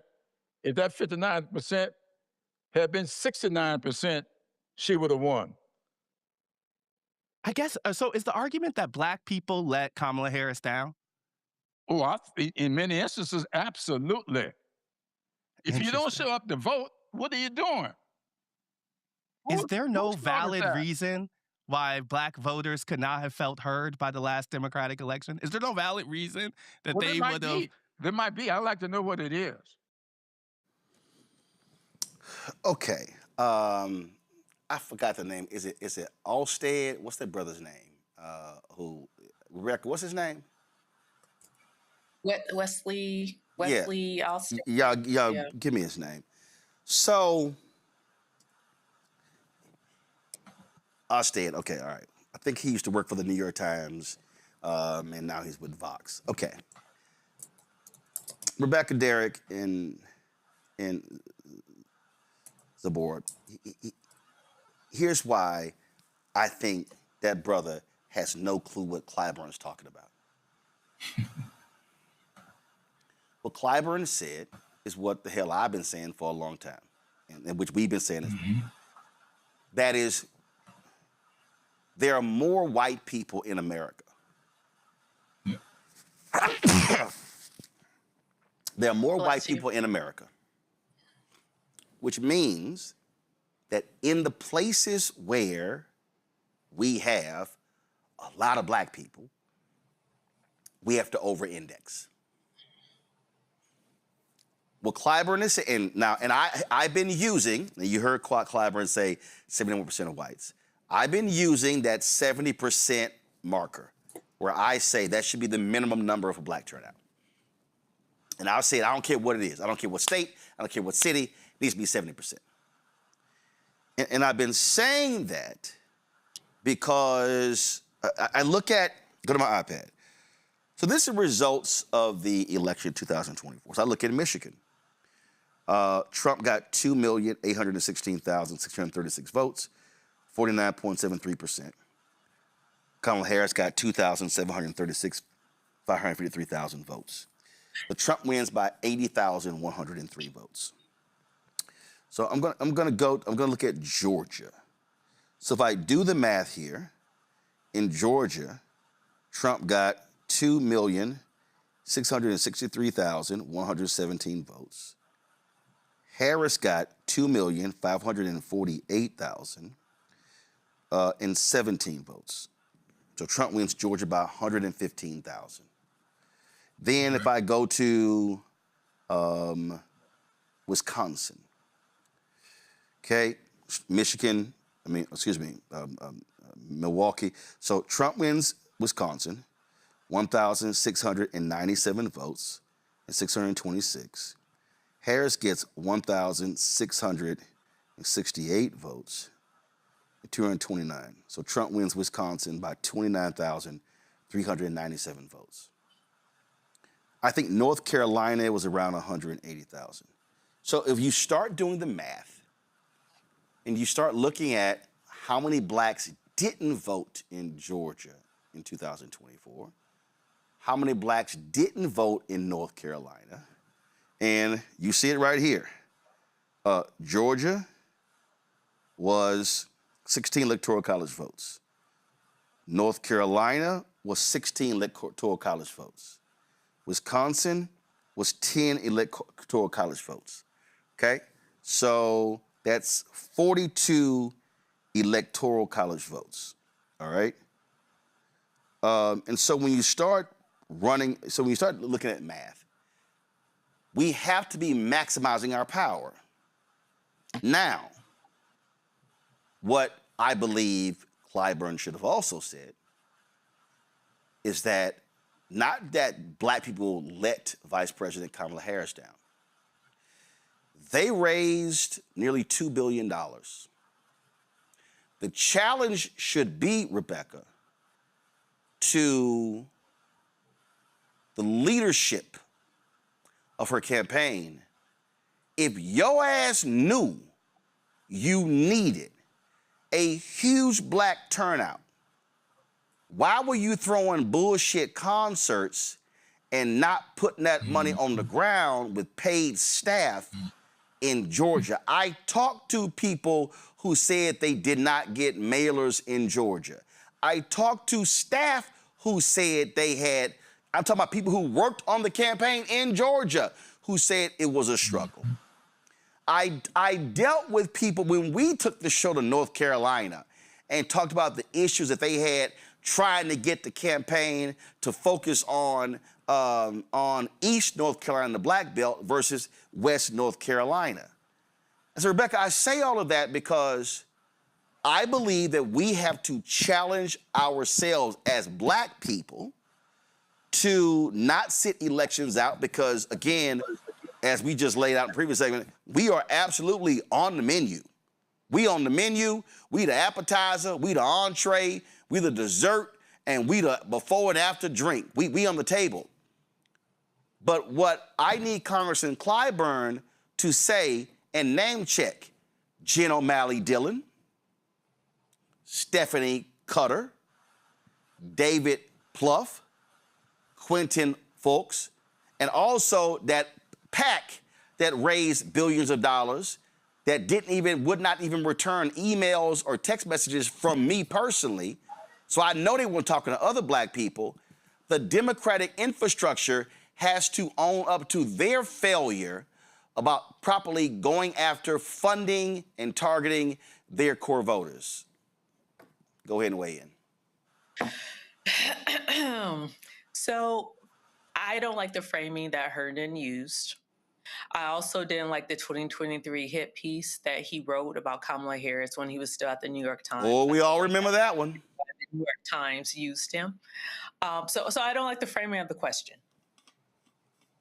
Also, respectfully to Mr. Clyburn, I remember what he said election night. I remember it clearly what he said election night. For folks who don't remember, what was it? I remember what he said on camera and off camera. I remember the names that he was checking of those who did things that sabotaged the vice president's campaign. There was definitely political malfeasance that was practiced by different consultants and folks who were in senior positions on that campaign. It wasn't just all white senior people on that campaign. There were also people in blackface who did things that undermined the efficacy of that campaign. The candidate herself, when you listen to her book, 107 Days, whether she wrote it directly or it was partially ghostwritten, I decided to listen to an audio book. And because she read it herself, that means she co-signed everything that's inside that book. I would say after listening to that book through audio book, I also walked away and it confirmed different things that I observed about the campaign, but I also questioned some of her decision making in the campaign, including people that she fired or kept on, didn't keep on, people she listened to. So there's some things there. That said, also, I'm an attorney. Also, I lead a national voting rights organization. I understand the patchwork of bad bills, policies, executive orders,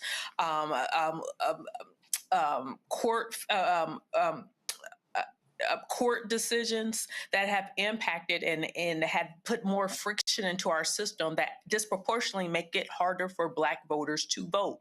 If those voter restrictions weren't on the books in 2024, do I think Black voter participation would have been a lot higher? Absolutely. So I'm not going to just turn to Black voters and say, hey, Black people, you didn't do enough here, when I understand the other issues that has contributed to stagnant turnout for Black folks. And as a former campaign manager and political strategist, I also understand that strategically, if the Black vote was a higher percentage in certain states, like in Michigan, in North Carolina, in Pennsylvania, in Georgia, in different battleground areas, then I absolutely do think that the result of 2024 would be different. So for me, my answer is layered. Yep. Because there's no silver bullet, no one thing that caused the problem. And see, Derek, Quincy Alexander in the chat says Roland needs to let it go and focus on the 2026 midterms, particularly the House and the Senate. See, Quincy, what you're telling me is you don't watch this show. What you're actually telling on yourself. Because see, Quincy, I have said on this show that if you repeat the strategy in 2026 that you did in 2024, that you did in 2022, their ass is toast. I'm sorry, Quincy. Please, who else has consistently yelled and screamed that Democrats are going to have to spend 4 times as much time, 4 times as much money targeting black people. I'm sorry, Quincy, you weren't at the table when I said that directly to Vice President Kamala Harris at the Vice President's mansion when she met with black men. I was there. You weren't. Quincy, you weren't there when I said the exact same thing, when I criticized that raggedy-ass Blacks for Biden rollout in Philadelphia, where they did not aggressively have black-owned media there, where they invited Governor Westmore, Birmingham Mayor Randall Woodfin, Baltimore Mayor Brandon Scott, and at the event, they had one person introducing Biden and Harris, and that wasn't even Sherelle Parker, the mayor of Philadelphia. It wasn't even the sister who is now the Speaker of the House. Oh, I'm sorry. Am I doing a roll call here? See, I mean, not having the mayor there might have been a good thing. And Quincy, just so you know, I specifically lit up the deputy campaign manager, Quentin Folks. I lit up their black media person, as well as one of their black press secretaries, saying, what the hell kind of rollout was this? See, Quincy, what you don't understand is they spent about $22 million on black-owned media, and BET got $9.3 million of the $22 million. So, Quincy, the reason I'm bringing it up is so you don't repeat the same thing in 2026, because we now know BET is owned by right-winger David Ellison. Does BET have a news show? No, they don't. So why would you spend millions of dollars with them more than any other black-owned media entity when you try to turn out black people? See, Quincy, you can't forget the past. Now, I'm sorry. Let me rephrase that. I'm going to go to you, Derek. Quincy, and others who think like you cannot lay out a future path unless you examine the past and the present to then say, we need a new template for the future. Mm-hmm. So you have to look back, Quincy, not just at 24, 22, you actually have to go back to 2008 when the Obama campaign team completely obliterated the black infrastructure that was within the Democratic National Committee, the black infrastructure that had been put in place after Reverend Jackson's runs in 84 and 88, that was put in place, that was a negotiation with the Dukakis campaign, that was put in place by Ron Brown, the first black chair of a major political party, that was also put in place by Dr. Ron Walters as well. Howard University, University of Maryland. So Quentin, you don't understand. What you don't understand is that the Obama campaign, the white folks running it, what the white strategists did was they just figured we could just roll Obama out and they're gonna vote no, not realizing that black folks voted the way we did in 2008, 2012 because of him. His popularity doesn't transfer to everybody else.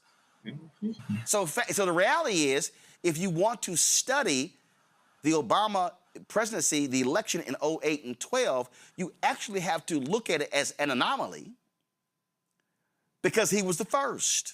Now, Quentin, the reason I don't look at the Obama election as an anomaly, because I believe when we as black people show our power, then we can prove that we can do it. And I know y'all may not understand this, Quentin, others may understand this, but I remember when I was at the Dallas Weekly, and Derek Zabor and Rebecca, y'all gonna really love this.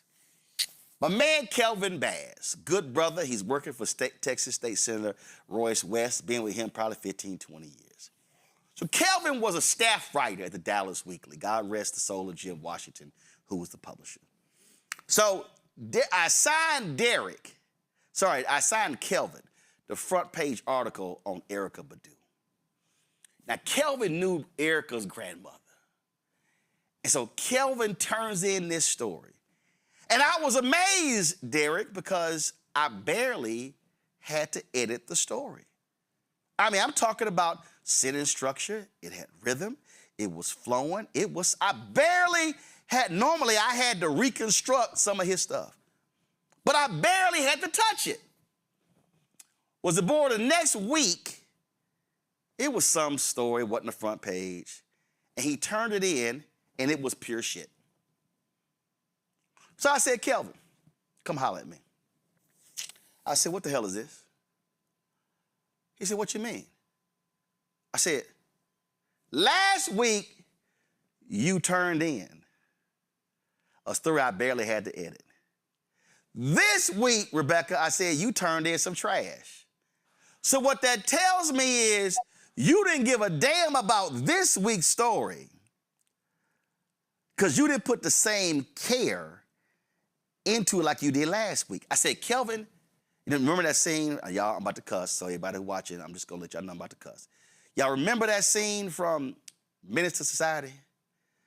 When Bill Duke said, now you know you done fucked up, right? You know you done fucked up. I told Kelvin that. I said, Kelvin, here's the problem. Last week, you showed me that you can actually do it. The problem is that's now the standard that I expect of you. So what I'm arguing, Derek, is that if black people showed America in 2008 and 2024 that we have the ability to turn out in a massive way. And as we all know, in 2012, go to my iPad, black people voted that we are the blue line, white folks are the black line. This is 2012. We actually voted at a higher percentage than white people did for the first time in American history. All I'm asking, Derek, for black folks is replicate what you already did. And if you replicate what you did in 2008 and 2012, we can not just win the White House, we can win statewide offices. That means that we can take control of the North Carolina Supreme Court. We could actually win statewide in Texas. I know all these people out here running their mouths, talking about Tallarico, okay, be cracking. Y'all, the primary is over. If you telling me who I got to pick between Ken Paxton and James Tallarico, that ain't even a conversation. You damn right I'm saying vote Tallarico. Because I know how evil Paxton is. So I think what Clyburn is saying, and I would have said it a little bit differently, what I would have said to black people is, show our power every election. And when we do, we can turn up and turn out. You're exactly right, Roland. And what you're saying is we just need to maximize our capacity and our power. Your chart is very clear. Jay-Z said, men lie, women lie, but numbers don't lie. In 2008, our black voter turnout was 65.2%. In 2012, the black voter turnout was 66.6%. But after that, in 2016, 59.6, 2020, 62.6, and 2024, 60%. And so the Democratic Party, that infrastructure that you and Rebecca referenced, the Democratic Party need to learn from their previous lessons. If they invest in that Southern strategy that we talked about when we were on set, right there at the DNC in Chicago, on set, right there in Roland Martin show, we were talking about a Southern strategy. If you took 20% of that nearly $1.8 billion that she raised in 107 days, if you would take just 20% of that and invest it in Louisiana, Mississippi, Texas, Alabama, Georgia, Florida, North Carolina, South Carolina, we would have had a difference in the outcome in 2024. And so we can not only maximize our capacity, but we need to continue to tell the Democratic Party, the establishment, if you want to change voter turnout, you got to do three things. It's very clear. You have to do voter engagement. How do you do voter engagement? Because Democrats right now, we only touch the voter 4 times compared to Republicans 12 times. Barack Obama in 2008, and you know this, Roland, they touched him 8 to 9 times.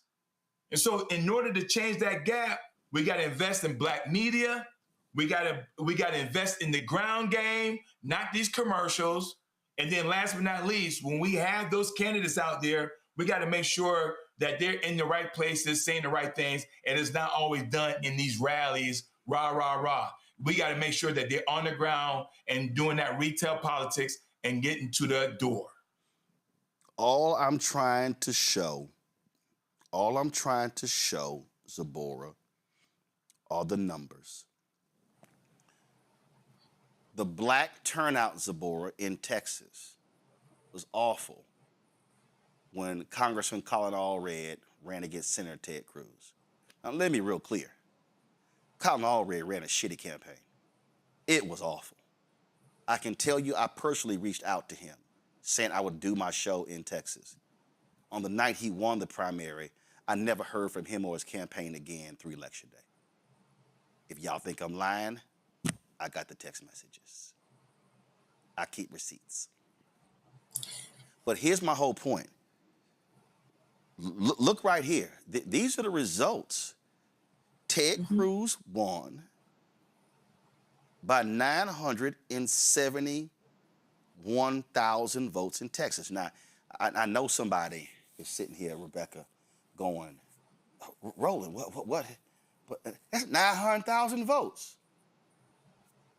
Do y'all know that Texas has 4.5 million eligible Black voters? Okay, since some people don't seem to understand basic math, I wasn't good at geometry and algebra, but I understand basic ass math. So if I go 4.5 million, and I say if 70% of the eligible Black voters in Texas turn out, that's from Black people alone, that's 3.1 million. That means that if you are Tallarico this year, or if you were Colin Allred, or Beto O'Rourke when he ran the Cruz because 18, that means that if you got 3.1 million just Black people, and then you went out, and y'all got to remember, Texas is 61% minority, but the people who vote are 61% white. So I mean, you got 3.1 million Black people, all you got to do is go pick up 3 million white and Latino people, and you win. This is what Clyburn was saying, Zipporah, that we cannot be difference makers if our turnout is 48, 52, 55, and we excited when it hit 60. No, we've got to be saying 70% is the floor. Harold Washington became the first Black mayor of Chicago because 85% of all eligible Black people in Chicago voted. That means 15% of eligible Black people didn't either voted for the other guy, which probably was not happening, or didn't vote. 85%. So we have to recondition our minds aboard of saying, hit that 70 minimum, hit 70 minimum, because if you pick up an extra 30, 40, 50, 100, 200, 250,000 Black voters, that's the difference in the election in statewide. Go ahead. We got to start listening to Black people that understand this process. Relationships are important. We can't keep the Democrats have an awful job at messaging and really understanding or campaigning for Black people's needs throughout the year. Policy it got to be felt. It can't just be talked about when you get up there at the last minute. Yes, Black people have to get out and vote. We have to do everything in our power to get out and vote. But the people running these campaigns have to listen to the people that are Black in these communities, that are grassroots organizations that are telling you, hey, we're right outside this community of Black people is large. They have a large voting population. Let's go in that neighborhood. Let's go to Bowman. Let's go to some of these places. And I'm from Texas, so I'm just thinking of those Black communities that we're not reaching, that we're not getting involved in. The numbers are the numbers. You're talking about Beaumont, Port Arthur. You got to go down to East Texas. You can't just spend. You can't spend your time in Harris County and Dallas County. And no, there are, just like you have the Black Belt in North Carolina, which is East North Carolina. You split North Carolina in half. Y'all, it is so crazy. You can literally split it in half and say, hey, y'all do y'all normal thing west, but man, we gonna go hard in the east. You win. I literally had that conversation with Governor Roy Cooper. He knows this. I mean, he was the governor there. But the bottom line is, he wins if you lock down the Black Belt in North Carolina. Georgia, Warnock and Ossoff won in 2020. Warnock won in 2022. Because it wasn't just Fulton County, it wasn't just Gwinnett County. No, you had to hit Albany, you had to hit Jonesboro, you had to hit Athens, you had to hit Augusta, you had to hit Savannah, you had to go touch these rural folks. You got where the people are. But again, this is what we need. And trust me, I've had this conversation directly with Congressman Jim Clyburn, so I ain't talking out of turn. Zabor, what is absolutely needed, if there's a moment, if there is a moment for the Congressional Black Caucus, along with Black mayors, along with black state reps, state senators, say Democratic Party, not just Ken Martin, but the Democratic National Committee, the Democratic Campaign Congressional Committee, DCCC, the DSCC for the U.S. Senate, Democratic Governors Association, Senate Majority PAC, House Majority PAC, all y'all, enough of this bullshit. Put, what Derek said it, 20%. Not 3, not 5, not 8. Right. And then what you got to say is, where the Black consultants? And then you got to say to the Black consultants, don't sit your ass up in these meetings being the spook who sat by the door, because if you actually read the story, they opened the door. No. Too many closed the door. Mm-hmm. This is the moment. And guess what? I've been saying since last year, they should be in their ass. They should be going to the Democratic Alliance. They should be going, like, I don't even know all them funding groups. They need to go to all them groups. Rebecca, you know all them damn groups. Go to them damn donors and say, enough of this crap, listen to these white consultants. You not gonna retake the Senate in Ohio with Sherrod Brown. Oh, I was talking to his campaign last time. They never followed through in the advertising. And I'm not saying we the be all the end all. I'm just telling y'all what the actual experience was. It was just chatter, nothing ever happened. His ass lost because he didn't get the turnout he needed in Cleveland, in Dayton, in Akron, in Columbus, in Cincinnati. That's Ohio. Michigan, they got their primary on Tuesday. You're going to need Black turnout in a massive way to hold that Senate seat. You're going to need massive Black turnout in Georgia to hold that Senate seat of Senator John Ossoff. If you beat the ground and do massive Black turnout in Kentucky, and you really go after those white voters, and you tell Bernie Sanders and Elizabeth Warren, take your ass down there and go talk to them white folks about poverty, about health care, Booker might be a U.S. Senator. And you got to go down to Texas. Do the same thing. Tallarico said he's going to spend $25 million. The outside pack should be saying we're going to match or double that to turn out black folks. Poll just came out moments ago. One poll has Tallarico up 5 points. Another has Paxton up 1 point. I'm telling y'all, what Clyburn said, the numbers are the numbers. If 70% is our floor, y'all, I'm telling you, we win.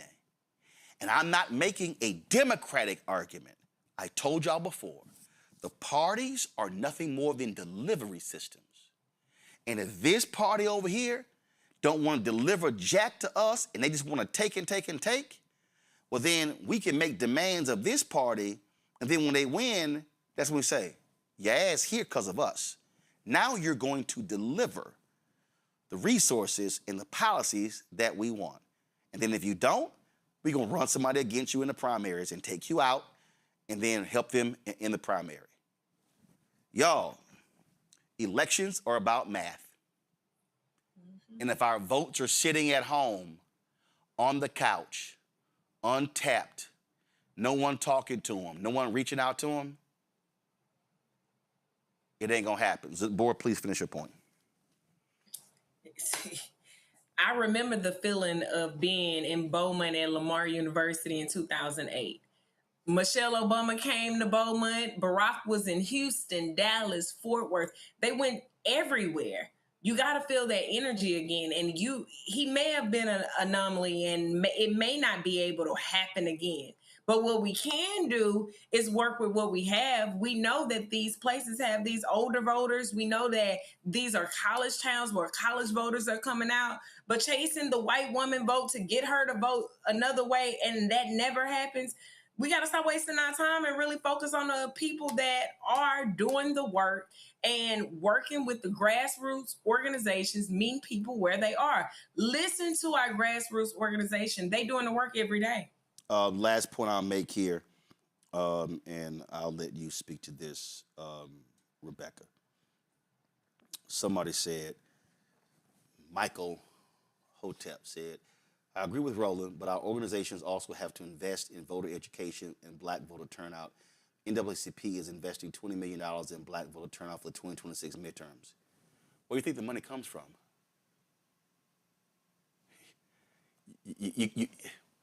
Michael, you can't say that we need our groups to invest when last year Black Voters Matter had a 40% reduction in funding. Where in the hell do you think the money comes from? It comes from donors. It comes from the billionaire class. And y'all just need to understand how the system works. These major billionaires and mega millionaires, there are certain white, largely male consultants they listen to. And they tell them, no, spend your money over here and spend your money this way.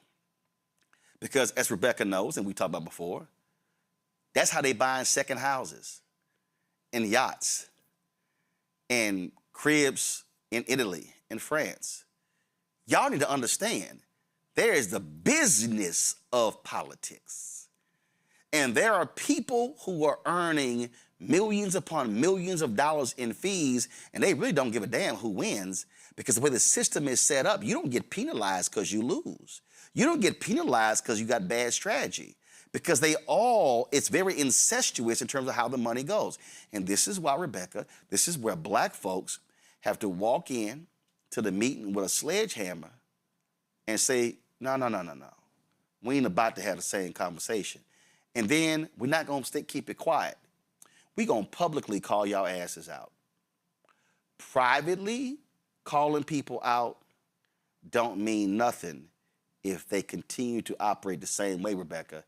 This is the time for some folk to be put on Front Street by our black elected officials.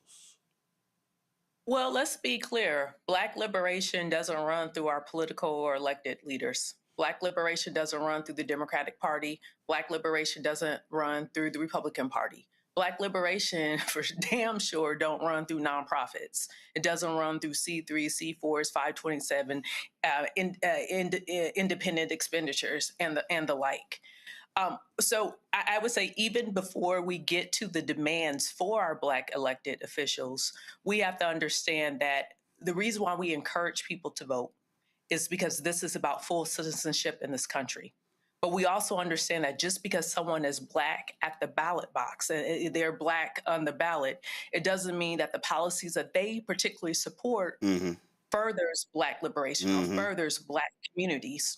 And so we have to start looking at the candidates and what the candidates are talking about. We can look at New York Mayor Mamdani, the things that he is doing specifically to make sure many of the Black residents whose homes were stolen, making sure there's investigation to get their homes back to them. So when we start to look at policy, we have to understand that we have to do an education, a teaching within our community about policy. Once people get in office, we have to hold them accountable. If they're not doing the things that we need them to do, then you vote them out.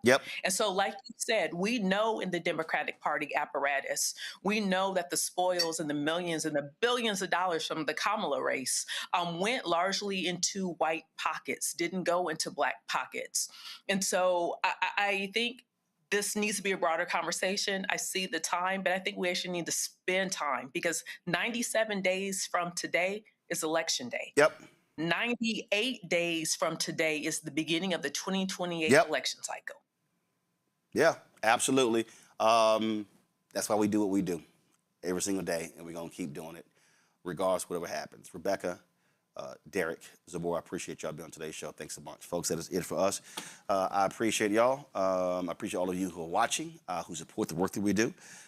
We've had nearly 50,000 donors contribute to our show since we launched September 4th, 2018. And I appreciate every single one of you. We do the work here without fail. So if you want to join our Bring the Funk fan club, your contributions really do make a difference in terms of the work that we do. So please, if you want to use the QR code for Stripe, it's right here. That's for credit cards as well. That's for Cash App. If you're listening, go to blackstarnetwork.com for ways to donate. Check some money order, make it payable to Roland Martin Unfiltered. P.O. Box 57196, Washington, D.C., 20037-0196. YouTube people, why are we at 801 likes? Y'all, we should easily be at 1,000. Man, this has been a powerful show. Come on, man. Y'all have been commenting. We should easily be hitting 1,000. Let's hit 1,000 before we get out of here. It's 801. We need 199 more likes. All right, check some money order, make it payable to Roland Martin Unfiltered, P.O. Box 57196, Washington, D.C., 20037-0196. PayPal's R Martin Unfiltered, Venmo RM Unfiltered, Zelle, Roland at RolandSMartin.com, Roland at RolandMartinUnfiltered.com. Download the Black Star Network app, Apple phone, Android phone, Apple TV, Android TV, Amazon Fire TV, Roku, Samsung Smart TV. Get out Roland Martin Unfiltered swag, as well as our 250 America 250 shirts, by going to shopblackstarnetwork.com. All of our great merchandise go there. Also, all the products that you see in our studio right here, these are all Black-owned companies. More than 50 companies. They are available at our marketplace at shopblackstarnetwork.com. When you buy goods and services from there, you are supporting this show as well. And so you name it, we got it. We're adding new products every single day. And so we appreciate it. Folks, download the app fan base. Follow me at Roland S. Martin. I certainly appreciate it. And beginning next month, we've got a new show we're launching with Jeff Johnson. Here is the promo. Let me ask you a question. Why do so many people seem to think they know Black men so well? What they think we want, what they think we need. Hell, they even tried to tell us why and how we voted, but never had a conversation with us. Never asked us how we felt, what brings us joy, what makes us angry, what makes us scared. How do we live? That's what this show is about. No translation, because we don't need anybody speaking for us. We can speak for ourselves. This will be a show where we bring brothers on that you don't see on every other talk show. Nope. Brothers that are doing work in local communities with Black men for Black communities. We're going to hear each other and try to understand so perhaps we can move forward together. No translation, because we don't need anybody speaking for us. Nope. What we need is each other. No translation, right here on the Black Star Network. Check it out.